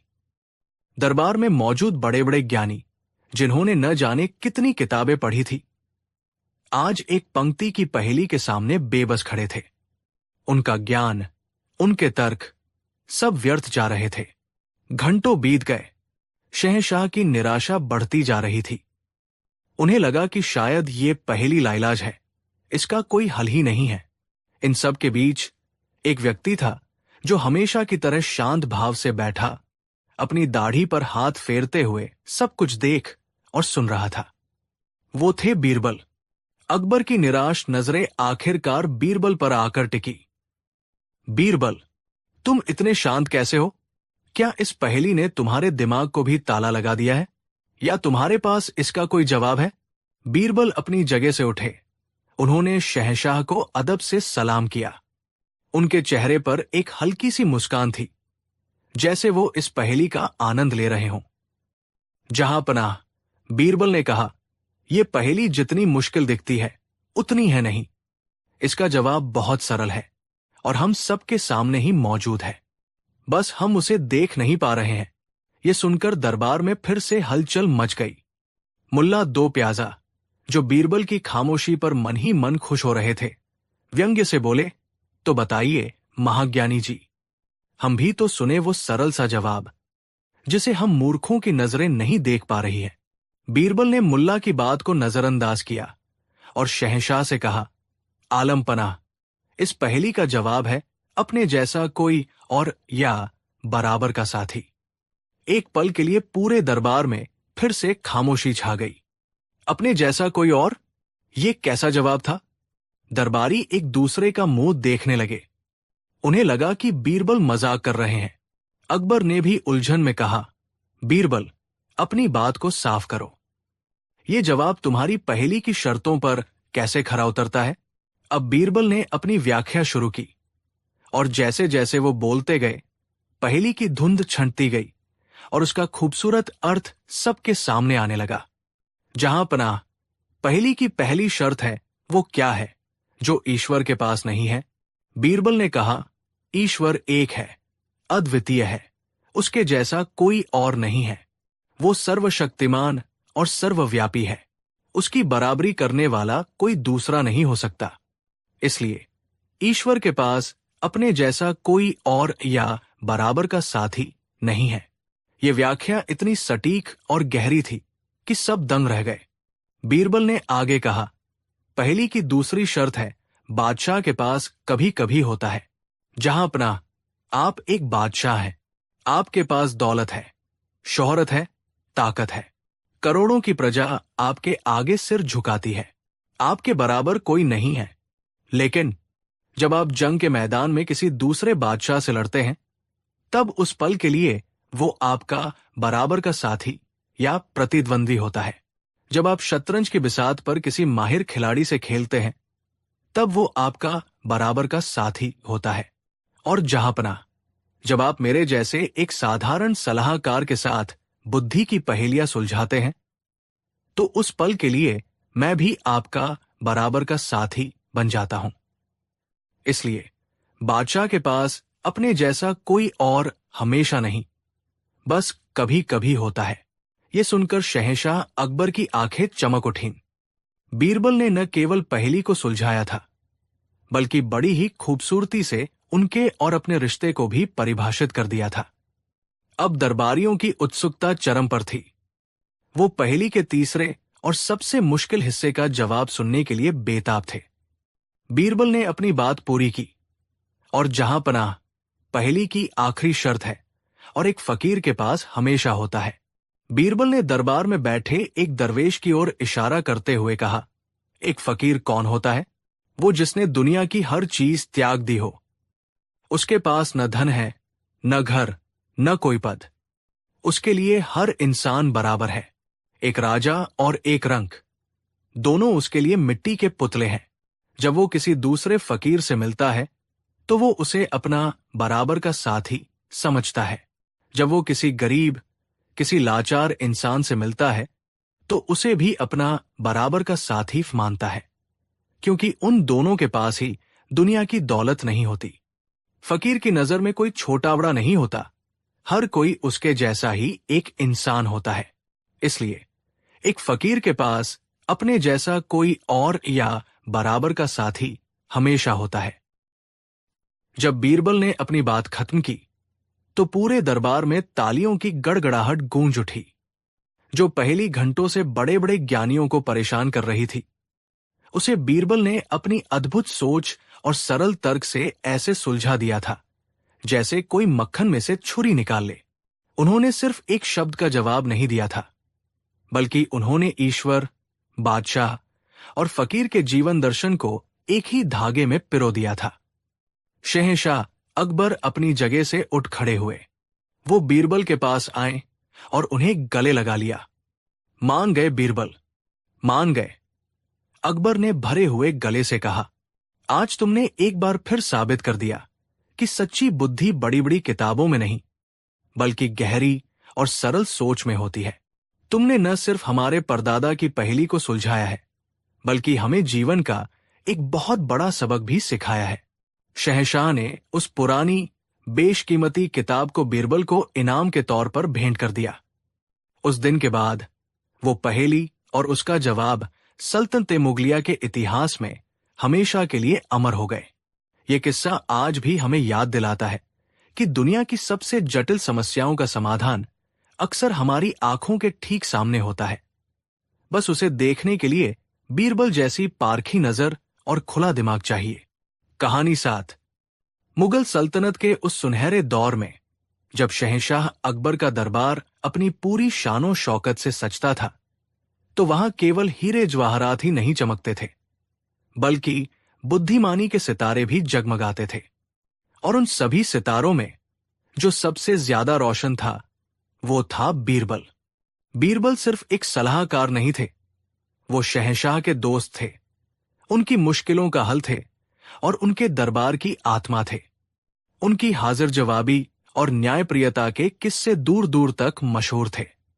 लेकिन जहां रोशनी होती है, वहां परछाई भी होती है। अकबर के दरबार में एक और सलाहकार थे, मुल्ला दो प्याजा। मुल्ला जी खुद को बहुत अक्लमंद समझते थे और उन्हें बीरबल की शोहरत से बेइंतहा जलन होती थी। उन्हें लगता था कि शहंशाह बीरबल को जरूरत से ज्यादा तवज्जो देते हैं और उनकी अपनी काबिलियत को नजरअंदाज किया जाता है। वो हर वक्त इसी फिराक में रहते कि किसी तरह बीरबल को शहंशाह की नजरों में नीचा दिखाए, उसे अपमानित करें और अगर मुमकिन हो तो दरबार से हमेशा के लिए निकलवा दें। कई बार मुल्ला ने कोशिशें की, छोटे मोटे जाल बिछाए, मुश्किल सवाल पूछे, लेकिन हर बार बीरबल अपनी चतुराई से ऐसे निकल जाते जैसे पानी में से नाव। हर नाकामी के साथ मुल्ला की नफरत और गहरी होती जा रही थी। उसे एक ऐसे जाल की तलाश थी, एक ऐसे चक्रव्यूह की जिसे बीरबल भेद न सके। एक दिन जब मुल्ला अपने बगीचे में टहल रहे थे, उनके दिमाग में एक शैतानी ख्याल कौंधा। एक ऐसा ख्याल जो उन्हें लगा कि बीरबल की बुद्धि का अंत कर देगा। ये जाल इतना निर्दोष था कि इसमें कोई सुराग ही नहीं था। ये जाल सबूतों या गवाहों पर नहीं, बल्कि एक ऐसी चीज पर आधारित था जिसे कोई झुठला नहीं सकता और न ही कोई साबित कर सकता था एक सपना। मुल्ला के चेहरे पर एक कुटिल मुस्कान फैल गई। उन्होंने सोचा, हाँ, यही वो जाल है। मैं एक ऐसा सपना बनाऊंगा जिसे कोई काट नहीं सकेगा। बीरबल कितना भी बुद्धिमान क्यों न हो, वो किसी और के सपने के बारे में कैसे जान सकता है? और अगर वो कुछ अंदाजा लगाएगा भी तो मैं उसे सिरे से खारिज कर दूंगा। शहंशाह के सामने जब वो निरुत्तर खड़ा होगा तो उसकी सारी हेकड़ी निकल जाएगी। सब मान लेंगे कि बीरबल की बुद्धिमानी सिर्फ किस्से कहानियों में है, असलियत में नहीं। अपनी इस अजेय योजना के साथ मुल्ला दो प्याजा अगले दिन सीधे शहंशाह अकबर के निजी कक्ष में पहुंचे। शहंशाह उस वक्त कुछ सोच में डूबे हुए थे। मुल्ला ने अदब से झुककर सलाम किया और कहा, आलम पनाह, गुस्ताखी माफ हो, लेकिन एक अर्ज है। अकबर ने नजरें उठाकर कहा, कहो मुल्ला जी, क्या बात है? तुम कुछ परेशान लग रहे हो। मुल्ला ने मासूमियत का नकाब ओढ़ते हुए कहा, परेशान नहीं जहांपना, बस आपके एक नवरत्न की असली परीक्षा लेना चाहता हूं। हम सब जानते हैं कि बीरबल बहुत बुद्धिमान है। लोग कहते हैं कि वो मन की बात भी जान लेते हैं।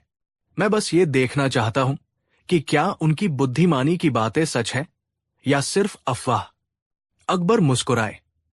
उन्हें अपने दरबारियों के बीच की ये नोकझोंक पसंद थी।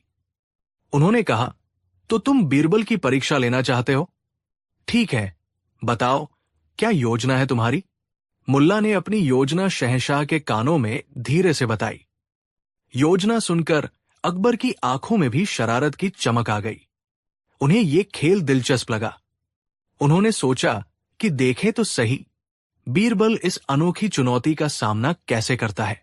अकबर ने मुल्ला की योजना में उसका साथ देने के लिए हामी भर दी। अगले दिन दरबार लगा। माहौल रोज जैसा ही था, लेकिन हवा में एक अनकहा तनाव था। दरबारी अपनी अपनी जगहों पर बैठे थे। बीरबल भी शांत भाव से अपने आसन पर विराजमान थे, आने वाले दिन से बेखबर। मुल्ला दो प्याजा के चेहरे पर आत्मविश्वास की एक अजीब सी चमक थी, जैसे कोई शिकारी अपने शिकार को जाल में फंसते देखने के लिए बेताब हो। जब दरबार की सामान्य कार्यवाही पूरी हो गई तो मुल्ला दो प्याजा अपनी जगह से उठे। उन्होंने शहंशाह को सलाम किया और बोले, जहांपनाह, आज इस दरबार में एक अजीब वाकया हुआ है, एक ऐसा करिश्मा जो शायद ही पहले कभी हुआ हो। सब दरबारी चौंकन्ने हो गए। अकबर ने अनजान बनते हुए पूछा, ऐसा क्या हुआ है मुल्ला जी? साफ साफ बताइए। मुल्ला ने एक नाटकीय अंदाज में पूरे दरबार पर नजर डाली और फिर बीरबल को घूरते हुए कहा, जहांपनाह, आज रात मैंने और आपने यानी शहंशाह हिंद ने एक ही सपना देखा है, अक्षरशः एक जैसा सपना। ये सुनते ही पूरे दरबार में सन्नाटा छा गया। कानाफूसी का एक दौर शुरू हो गया। ये कैसे मुमकिन था? दो अलग अलग इंसान एक जैसा सपना कैसे देख सकते हैं? कुछ दरबारियों को यह मुल्ला का मजाक लगा, तो कुछ इसे कोई दैवीय संकेत मान रहे थे। बीरबल शांत बैठे सब कुछ देख रहे थे। उनकी पारखी नजरें मुल्ला के आत्मविश्वास और शहंशाह की आंखों में छिपी शरारत को एक ही पल में भांप गई। वो समझ गए कि ये कोई करिश्मा नहीं, बल्कि उनके लिए बिछाया गया एक सोचा समझा जाल है। मुल्ला ने अपनी बात आगे बढ़ाई, और चूंकि हमारे दरबार में दुनिया के सबसे बुद्धिमान व्यक्ति बीरबल मौजूद हैं, तो मैं उन्हें चुनौती देता हूं कि वो बताए कि हम दोनों ने क्या सपना देखा। अगर बीरबल सच में उतने ही ज्ञानी हैं जितना वो दावा करते हैं, तो उन्हें ये बताने में कोई मुश्किल नहीं होनी चाहिए। अब सारी निगाहें बीरबल पर आ टिकी। दरबारियों के चेहरों पर उत्सुकता थी। मुल्ला के साथियों के चेहरों पर विजयी मुस्कान थी। वो जानते थे कि बीरबल फंस चुका है। अगर वो कोई सपना बताता है तो मुल्ला और शहंशाह दोनों कह देंगे, नहीं, ये हमारा सपना नहीं था। और अगर वो चुप रहता है तो उसकी हार तय थी। दोनों ही सूरतों में उसका अपमान होना निश्चित था। बीरबल अपनी जगह से उठे। उनके चेहरे पर न कोई घबराहट थी, न कोई चिंता। एक शांत और सौम्य मुस्कान उनके होठों पर थी, जैसे वो इस चुनौती का आनंद ले रहे हों। उन्होंने शहंशाह को सलाम किया और फिर मुल्ला की तरफ देखा। मुल्ला जी, बीरबल ने कहा, आपकी चुनौती मुझे स्वीकार है। ये तो सच में बड़े आश्चर्य की बात है कि आपने और जहांपनाह ने एक ही सपना देखा। यकीनन ये कोई मामूली सपना नहीं होगा, बल्कि कोई गहरा और महत्वपूर्ण संदेश लिए हुए होगा। मुल्ला मन ही मन हंसा। फंस गया, अब बनाओ कहानियां। बीरबल ने आगे कहा, मैं आपको वो सपना जरूर बताऊंगा, लेकिन मेरी एक छोटी सी शर्त है। मुल्ला चौंका। शर्त? अब इसमें क्या शर्त? बीरबल ने शहंशाह की ओर देखकर कहा, जहांपनाह, चूंकि ये सपना आप दोनों ने देखा है, तो न्याय का तकाजा यह है कि सपने का हर हिस्सा सच हो। अगर मैं सपना बताऊं, तो आप दोनों को पूरे दरबार के सामने ये मानना होगा कि मैंने जो बताया वो अक्षरशः सच है। आप अपनी बात से मुकर नहीं सकते। अकबर, जो इस खेल का मजा ले रहे थे, तुरंत राजी हो गए। हमें तुम्हारी शर्त मंजूर है बीरबल। हम वादा करते हैं कि जो भी तुम कहोगे, अगर वो हमारा सपना हुआ तो हम उसे सच मानेंगे। मुल्ला भी फौरन बोला, हां हां, मुझे भी मंजूर है। अब बताओ भी, क्या सपना देखा हमने? बीरबल मुस्कुराए। जाल बिछाने वाला अब खुद बीरबल के बुने हुए शब्दों के जाल में फंसने जा रहा था, और उसे इसका अंदाजा भी नहीं था। बीरबल ने अपनी आंखें एक पल के लिए बंद की, जैसे वो ध्यान लगाकर उस सपने को देख रहे हों। फिर उन्होंने बोलना शुरू किया। उनकी आवाज शांत लेकिन इतनी साफ थी कि दरबार के आखिरी कोने तक सुनाई दे रही थी। जहांपनाह, आप और मुल्ला जी कल रात सपने में एक खूबसूरत बाग में सैर कर रहे थे। चारों तरफ हरियाली थी, रंग बिरंगे फूल खिले थे और ठंडी हवा चल रही थी। चलते चलते आप दोनों एक ऐसी जगह पहुंचे जहां दो बड़े बड़े गड्ढे थे। बीरबल एक पल को रुके, दरबारियों की बढ़ती उत्सुकता को महसूस करते हुए। एक गड्ढा मीठे, सुनहरे और गाढ़े शहद से लबालब भरा हुआ था। उसकी खुशबू चारों तरफ फैल रही थी। और दूसरा गड्ढा बदबूदार कीचड़ और गंदगी से भरा हुआ था। दरबारी एक दूसरे को देखने लगे। ये कैसा अजीब सपना था। बीरबल ने अपनी कहानी जारी रखी। तभी अचानक आप दोनों का पैर फिसला और जहांपनाह, आप गिरे शहद से भरे गड्ढे में, और मुल्ला दो प्याजा जी गिरे गंदगी और कीचड़ से भरे गड्ढे में। ये सुनते ही दरबार में कुछ लोगों की दबीदबी हंसी छूट गई। मुल्ला दो प्याजा का चेहरा गुस्से से लाल हो गया। ये क्या बकवास है, वो चिल्लाना चाहता था, लेकिन बीरबल की शर्त उसे याद आ गई। बीरबल ने मुल्ला की तरफ देखे बिना अपनी बात पूरी की। आप दोनों पूरी तरह से अपने अपने गड्ढों में सन चुके थे। शहंशाह सर से पांव तक शहद में डूबे थे और मुल्ला जी गंदगी में। फिर आप दोनों उन गड्ढों से बाहर निकले। अब बीरबल रुके और उन्होंने एक गहरी नजर मुल्ला पर डाली, जिनकी आंखें आग उगल रही थी। और फिर सपने का सबसे महत्वपूर्ण हिस्सा आया। गड्ढों से निकलने के बाद आप दोनों ने एक दूसरे को साफ करने का फैसला किया।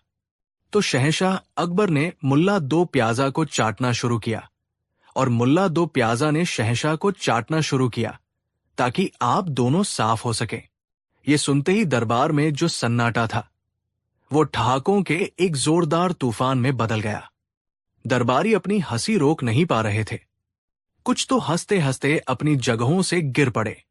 ये कल्पना ही इतनी हास्यास्पद थी कि शहंशाह अकबर, जो खुद इस साजिश का हिस्सा थे, वो भी अपना चेहरा छुपाकर हंसने लगे। सिर्फ एक व्यक्ति था जो नहीं हंस रहा था, मुल्ला दो प्याजा। उसका चेहरा शर्म, अपमान और क्रोध से तमतमा रहा था। वो जमीन में गड़ जाना चाहता था। बीरबल ने उसे उसी के जाल में ऐसा फंसाया था कि अब उसके पास निकलने का कोई रास्ता नहीं था। अगर वो कहता कि ये मेरा सपना नहीं था, तो वो अपनी ही शर्त तोड़ता और झूठा साबित होता। और अगर वो चुप रहता या हाँ कहता, तो उसे ये अपमानजनक सपना स्वीकार करना पड़ता, जिसकी वजह से दरबार में उसका मजाक हमेशा के लिए बन जाता। बीरबल शांत भाव से खड़े थे।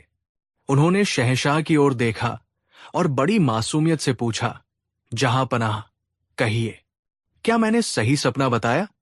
अकबर अपनी हंसी को बड़ी मुश्किल से रोकते हुए बोले, हाँ, हाँ बीरबल, बिल्कुल, तुमने अक्षरशः वही बताया जो हमने सपने में देखा था।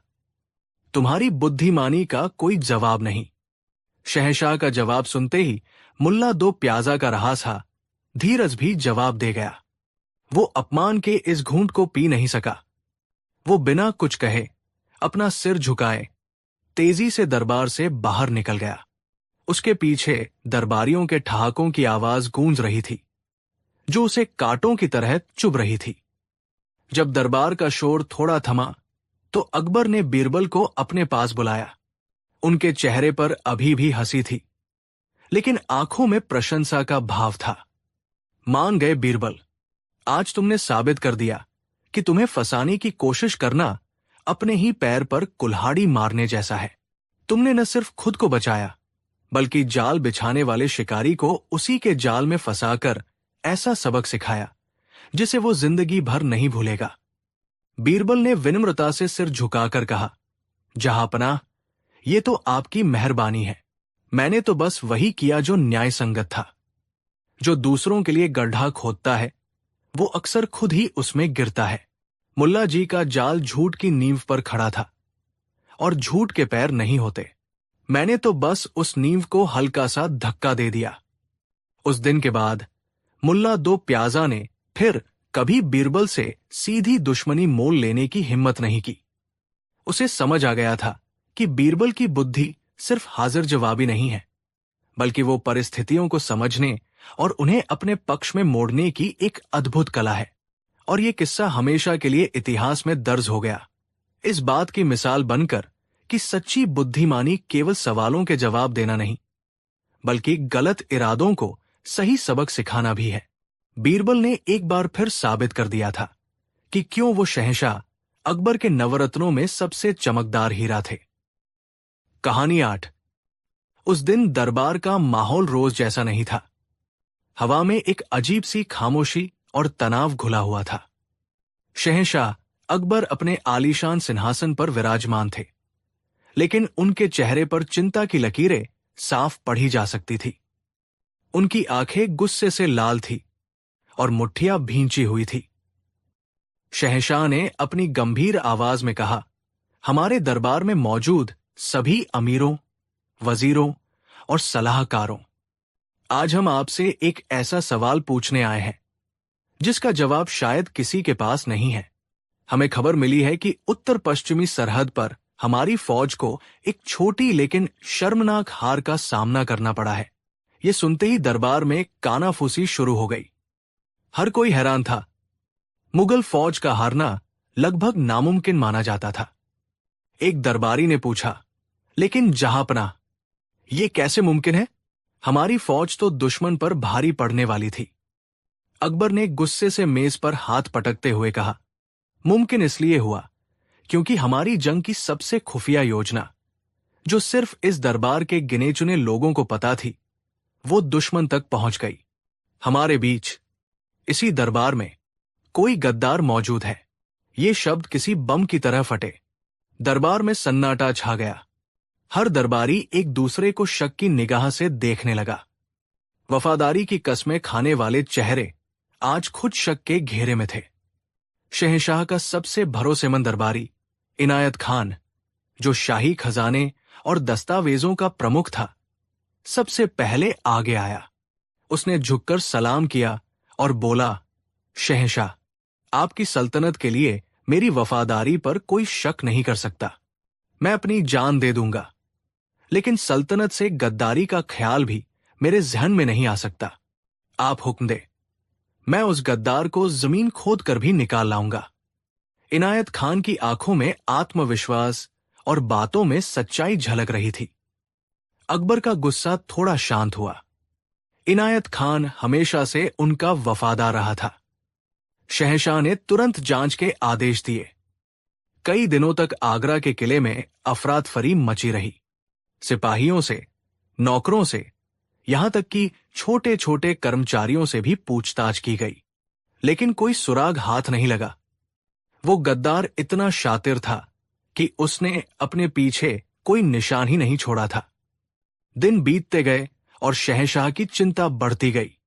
वो रात रात भर जागते, इस सोच में कि आखिर वो कौन है जो उनके इतने करीब होकर उनकी पीठ में छुरा घोंप रहा है। एक शाम जब अकबर अपने बाग में टहल रहे थे तो उनकी नजर बीरबल पर पड़ी, जो शांत भाव से फव्वारे को देख रहे थे। अकबर का मन हल्का हुआ। उन्हें लगा कि इस उलझी हुई गुत्थी को अगर कोई सुलझा सकता है तो वो सिर्फ बीरबल ही है। अकबर ने पूछा, बीरबल, तुम यहां शांत खड़े हो और वहां हमारा मन अशांत है। क्या तुम्हें इस गद्दार के बारे में कुछ पता चला? बीरबल ने मुस्कुराते हुए जवाब दिया, जहांपनाह, पानी जब गंदा हो जाता है तो उसे हिलाने से वो और गंदा होता है। उसे शांत छोड़ देना चाहिए ताकि मिट्टी नीचे बैठ जाए और साफ पानी ऊपर आ जाए। जांच और पूछताछ से वो गद्दार और सतर्क हो गया है। अब उसे पकड़ने के लिए दिमाग का इस्तेमाल करना होगा, तलवार का नहीं। अकबर बीरबल की बातों का मतलब समझ गए। उन्होंने पूछा, तो तुम क्या कहते हो बीरबल, हमें क्या करना चाहिए? बीरबल ने कहा, मुझे बस कुछ दिनों की मोहलत और दरबार में हर किसी पर नजर रखने की इजाजत चाहिए। मैं किसी से सवाल नहीं करूंगा, बस देखूंगा। अकबर ने इजाजत दे दी। अब सल्तनत की सुरक्षा का सारा दारोमदार बीरबल के कंधों पर था। अगले दिन से दरबार में एक अजीब सा खेल शुरू हुआ। बीरबल एक खामोश शिकारी की तरह हर दरबारी की हरकतों पर, उनके उठने बैठने के तरीके पर, उनकी आंखों की चमक पर और उनकी बातों के लहजे पर नजर रखने लगे। वो किसी से कुछ नहीं कहते, बस अपनी पारखी नजरों से सब कुछ स्कैन कर रहे थे। दरबारी हैरान थे। बीरबल की ये खामोशी उन्हें अंदर ही अंदर खाए जा रही थी। खासकर वो लोग जिनके मन में थोड़ा भी खोट था, वो बीरबल की नजरों से बचने की कोशिश करते। बीरबल ने सबसे पहले इनायत खान पर ध्यान दिया। वो शहंशाह का सबसे करीबी था और सबसे ज्यादा वफादारी की बातें भी वही करता था। बीरबल का मानना था कि जो बर्तन खाली होता है वही सबसे ज्यादा आवाज करता है। बीरबल ने देखा कि इनायत खान पहले से ज्यादा चौकन्ना रहता है। जब भी कोई दूत या सिपाही दरबार में आता तो उसके कान खड़े हो जाते। वो शहंशाह के करीब रहने की हर मुमकिन कोशिश करता, शायद ये दिखाने के लिए कि वो कितना वफादार है। लेकिन बीरबल ने एक और छोटी सी चीज पर गौर किया। इनायत खान के हाथ में एक नई अंगूठी थी, नीले फिरोजा पत्थर की एक बेहद कीमती अंगूठी, जो पहले कभी किसी ने उसके हाथ में नहीं देखी थी। ये एक छोटी सी बात थी जिसे कोई भी नजरअंदाज कर सकता था, लेकिन बीरबल के लिए ये एक सुराग था। दिन बीतते गए, बीरबल का अवलोकन जारी रहा। उन्होंने एक और दरबारी जुल्फिकार पर भी नजर रखी, जो हमेशा इनायत खान से जलता था। जुल्फिकार कई बार दूसरे दरबारियों से इनायत खान की बुराई करता और कहता कि शहंशाह उस पर आंख बंद करके भरोसा करते हैं। बीरबल ने सोचा, हो सकता है कि जुल्फिकार ने इनायत खान को फंसाने के लिए ये साजिश रची हो। अब बीरबल के सामने दो संदिग्ध थे और कोई ठोस सबूत नहीं था। वो जानते थे कि अब उन्हें अपना जाल बिछाना होगा, एक ऐसा जाल जिसमें चूहा खुद चलकर आएगा। बीरबल अकबर के निजी कक्ष में पहुंचे और बोले, आलम पनाह, अब वक्त आ गया है उस गद्दार को बेनकाब करने का, लेकिन इसके लिए आपको मेरी योजना में मेरा साथ देना होगा। अकबर ने उत्सुकता से पूछा, कैसी योजना बीरबल? बीरबल ने समझाया, कल आप एक विशेष दरबार लगाएंगे और उस दरबार में आप एक झूठी खबर का ऐलान करेंगे, एक ऐसी खबर जो हमारे दुश्मन फारसिस्तान की सल्तनत को बर्बाद कर सकती है, क्योंकि जहांपनाह जो गद्दार है वो इस खबर को फारसिस्तान तक पहुंचाने की कोशिश जरूर करेगा। हमें बस उसे रंगे हाथों पकड़ना है, लेकिन हम उसे पकड़ेंगे नहीं, हम उसे बेनकाब करेंगे। पूरे दरबार के सामने सिर्फ एक सवाल से अकबर को बीरबल की योजना दिलचस्प लगी। उन्होंने बीरबल पर भरोसा किया और अगले दिन एक विशेष दरबार बुलाने का हुक्म दिया। अगले दिन दीवान खास खचाखच भरा हुआ था। हर दरबारी के चेहरे पर एक सवाल था कि शहंशाह ने अचानक ये दरबार क्यों बुलाया है। बीरबल हमेशा की तरह एक कोने में शांत खड़े थे, लेकिन उनकी आंखों में आज एक अलग ही चमक थी। शहंशाह अकबर अपने सिंहासन पर आए। उनकी आवाज में एक बनावटी खुशी और जीत का एहसास था। उन्होंने ऊंची आवाज में ऐलान किया, मेरे प्यारे दरबारियों, आज हम आपको एक बहुत बड़ी खुशखबरी सुनाने आए हैं। हमारे जासूसों ने फारसिस्तान की सल्तनत का सबसे बड़ा राज पता लगा लिया है। हमें पता चल गया है कि उनका शाही खजाना कहाँ छिपा है। बहुत जल्द हमारी फौज उस खजाने पर कब्जा कर लेगी और फारसिस्तान की कमर टूट जाएगी। ये सुनते ही पूरे दरबार में जश्न का माहौल बन गया। दरबारी एक दूसरे को बधाई देने लगे। शहंशाह की जय हो के नारे लगने लगे। बीरबल की पारखी नजरें उस भीड़ में सिर्फ एक चेहरे को ढूंढ रही थी, इनायत खान। बीरबल ने देखा कि बाकी सब जहां जश्न मना रहे थे, वहीं इनायत खान के चेहरे का रंग उड़ गया था। उसके माथे पर पसीने की बूंदें चमक रही थी। उसने बड़ी मुश्किल से अपने चेहरे पर मुस्कान लाने की कोशिश की, लेकिन उसकी आंखें उसका डर साफ बयां कर रही थी। बीरबल समझ गए, तीर सही निशाने पर लगा है, लेकिन अभी असली खेल बाकी था। जश्न थोड़ा शांत होने के बाद बीरबल धीरे धीरे चलकर शहंशाह के सिंहासन के पास आए। उन्होंने झुककर सलाम किया और पूछा, जहांपनाह, ये तो वाकई बहुत बड़ी खुशखबरी है। इस खुशी के मौके पर क्या मैं सभी दरबारियों से एक छोटा सा सवाल पूछ सकता हूं? अकबर ने इजाजत दे दी। अब सबकी नजरें बीरबल पर थी। हर कोई सोच रहा था कि बीरबल अब क्या करने वाले हैं। बीरबल दरबार के बीचों बीच आकर खड़े हो गए। उन्होंने एक गहरी नजर सभी दरबारियों पर डाली, खासकर इनायत खान पर, जिसकी बेचैनी अब और बढ़ चुकी थी। बीरबल ने शांत लेकिन बुलंद आवाज में पूछा, मेरे अजीज दोस्तों, मैं बस यूं ही जानना चाहता था। आप सब तो दुनिया की खबर रखते हैं। कोई बता सकता है कि आजकल फारसिस्तान के बाजारों में सबसे कीमती चीज क्या है? ये एक बहुत ही अजीब और बेतुका सवाल था। इसका मौजूदा हालात से कोई लेना देना नहीं था। दरबारी एक दूसरे का मुंह देखने लगे। एक दरबारी बोला, शायद वहां के कालीन बहुत कीमती है। दूसरा बोला, नहीं, मैंने सुना है फारसिस्तान के घोड़े दुनिया में सबसे बेहतरीन होते हैं। किसी ने सोने और जवाहरात का नाम लिया। सब अपनी अपनी अटकलें लगा रहे थे। बीरबल सबकी बातें सुन रहे थे, लेकिन उनकी नजरें इनायत खान पर टिकी थी। इनायत खान चुप था। उसका दिमाग तेजी से चल रहा था। उसे लग रहा था कि ये सवाल उसी के लिए है। वो घबरा गया। उसे लगा कि अगर उसने कोई आम सा जवाब दिया तो शायद बीरबल को शक हो जाएगा। उसे अपनी जानकारी साबित करनी थी ताकि कोई उस पर शक न करे, और यही उसकी सबसे बड़ी गलती साबित हुई। जब सब चुप हो गए तो इनायत खान ने अपना गला साफ किया और थोड़ी ऊंची आवाज में बोला, बीरबल, ये सब तो आम चीजें हैं। फारसिस्तान की असली कीमती चीज है वहां का नीला फिरोजा, खासकर वो जो निशापुर की खानों से निकलता है। सुना है आजकल वहां के शाह को ये पत्थर इतना पसंद आ गया है कि वो इसकी मुंहमांगी कीमत दे रहे हैं। इसकी कीमत सोने से भी ज्यादा हो गई है। ये जवाब सुनकर दरबार में सब इनायत खान की जानकारी की तारीफ करने लगे। वाह, क्या जानकारी है! लेकिन बीरबल के चेहरे पर एक रहस्यमयी मुस्कान थी।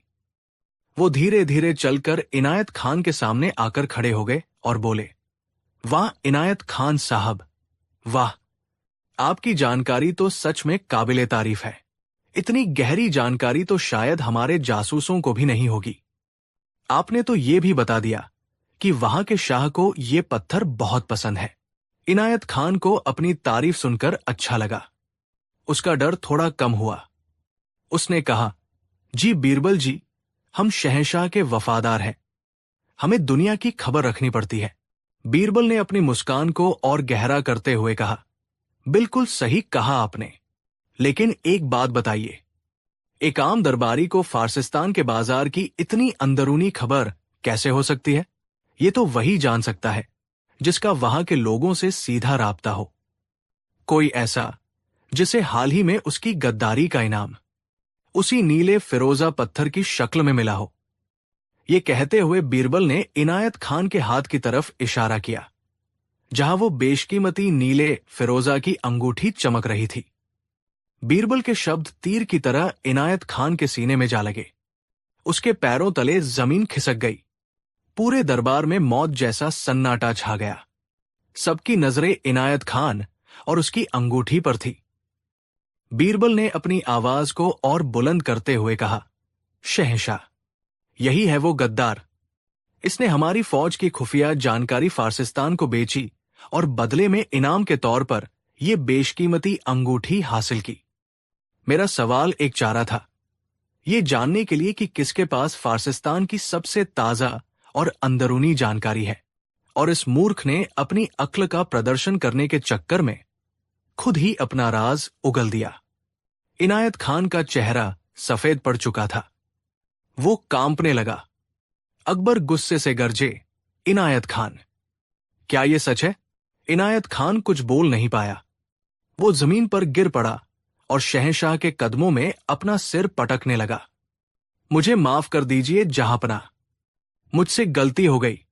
मैं लालच में अंधा हो गया था। सच्चाई सामने आ चुकी थी। दरबार का सबसे वफादार दिखने वाला दरबारी ही सबसे बड़ा गद्दार निकला। अकबर की आंखों में दुख और गुस्सा दोनों थे। उन्हें अपने भरोसे के टूटने का गम था। उन्होंने सिपाहियों को हुक्म दिया कि इनायत खान को गिरफ्तार कर लिया जाए। जब दरबार खाली हो गया तो अकबर अपनी जगह पर चुपचाप बैठे रहे। बीरबल उनके पास आए। अकबर ने कहा, बीरबल, आज तुमने एक बार फिर साबित कर दिया कि तुम्हारी पारखी नजर और तुम्हारे दिमाग का कोई मुकाबला नहीं। हम तो तलवार और सिपाहियों से उस गद्दार को ढूंढ रहे थे और तुमने सिर्फ एक सवाल से उसे बेनकाब कर दिया। बीरबल ने जवाब दिया, जहांपनाह, अपराधी कितना भी शातिर क्यों न हो, वो कोई न कोई गलती जरूर करता है। उसका लालच या उसका घमंड ही उसे ले डूबता है। इनायत खान अपने ज्ञान के घमंड में ये भूल गया कि जो जानकारी आम नहीं होती उसे जाहिर करना ही सबसे बड़ा सबूत बन सकता है।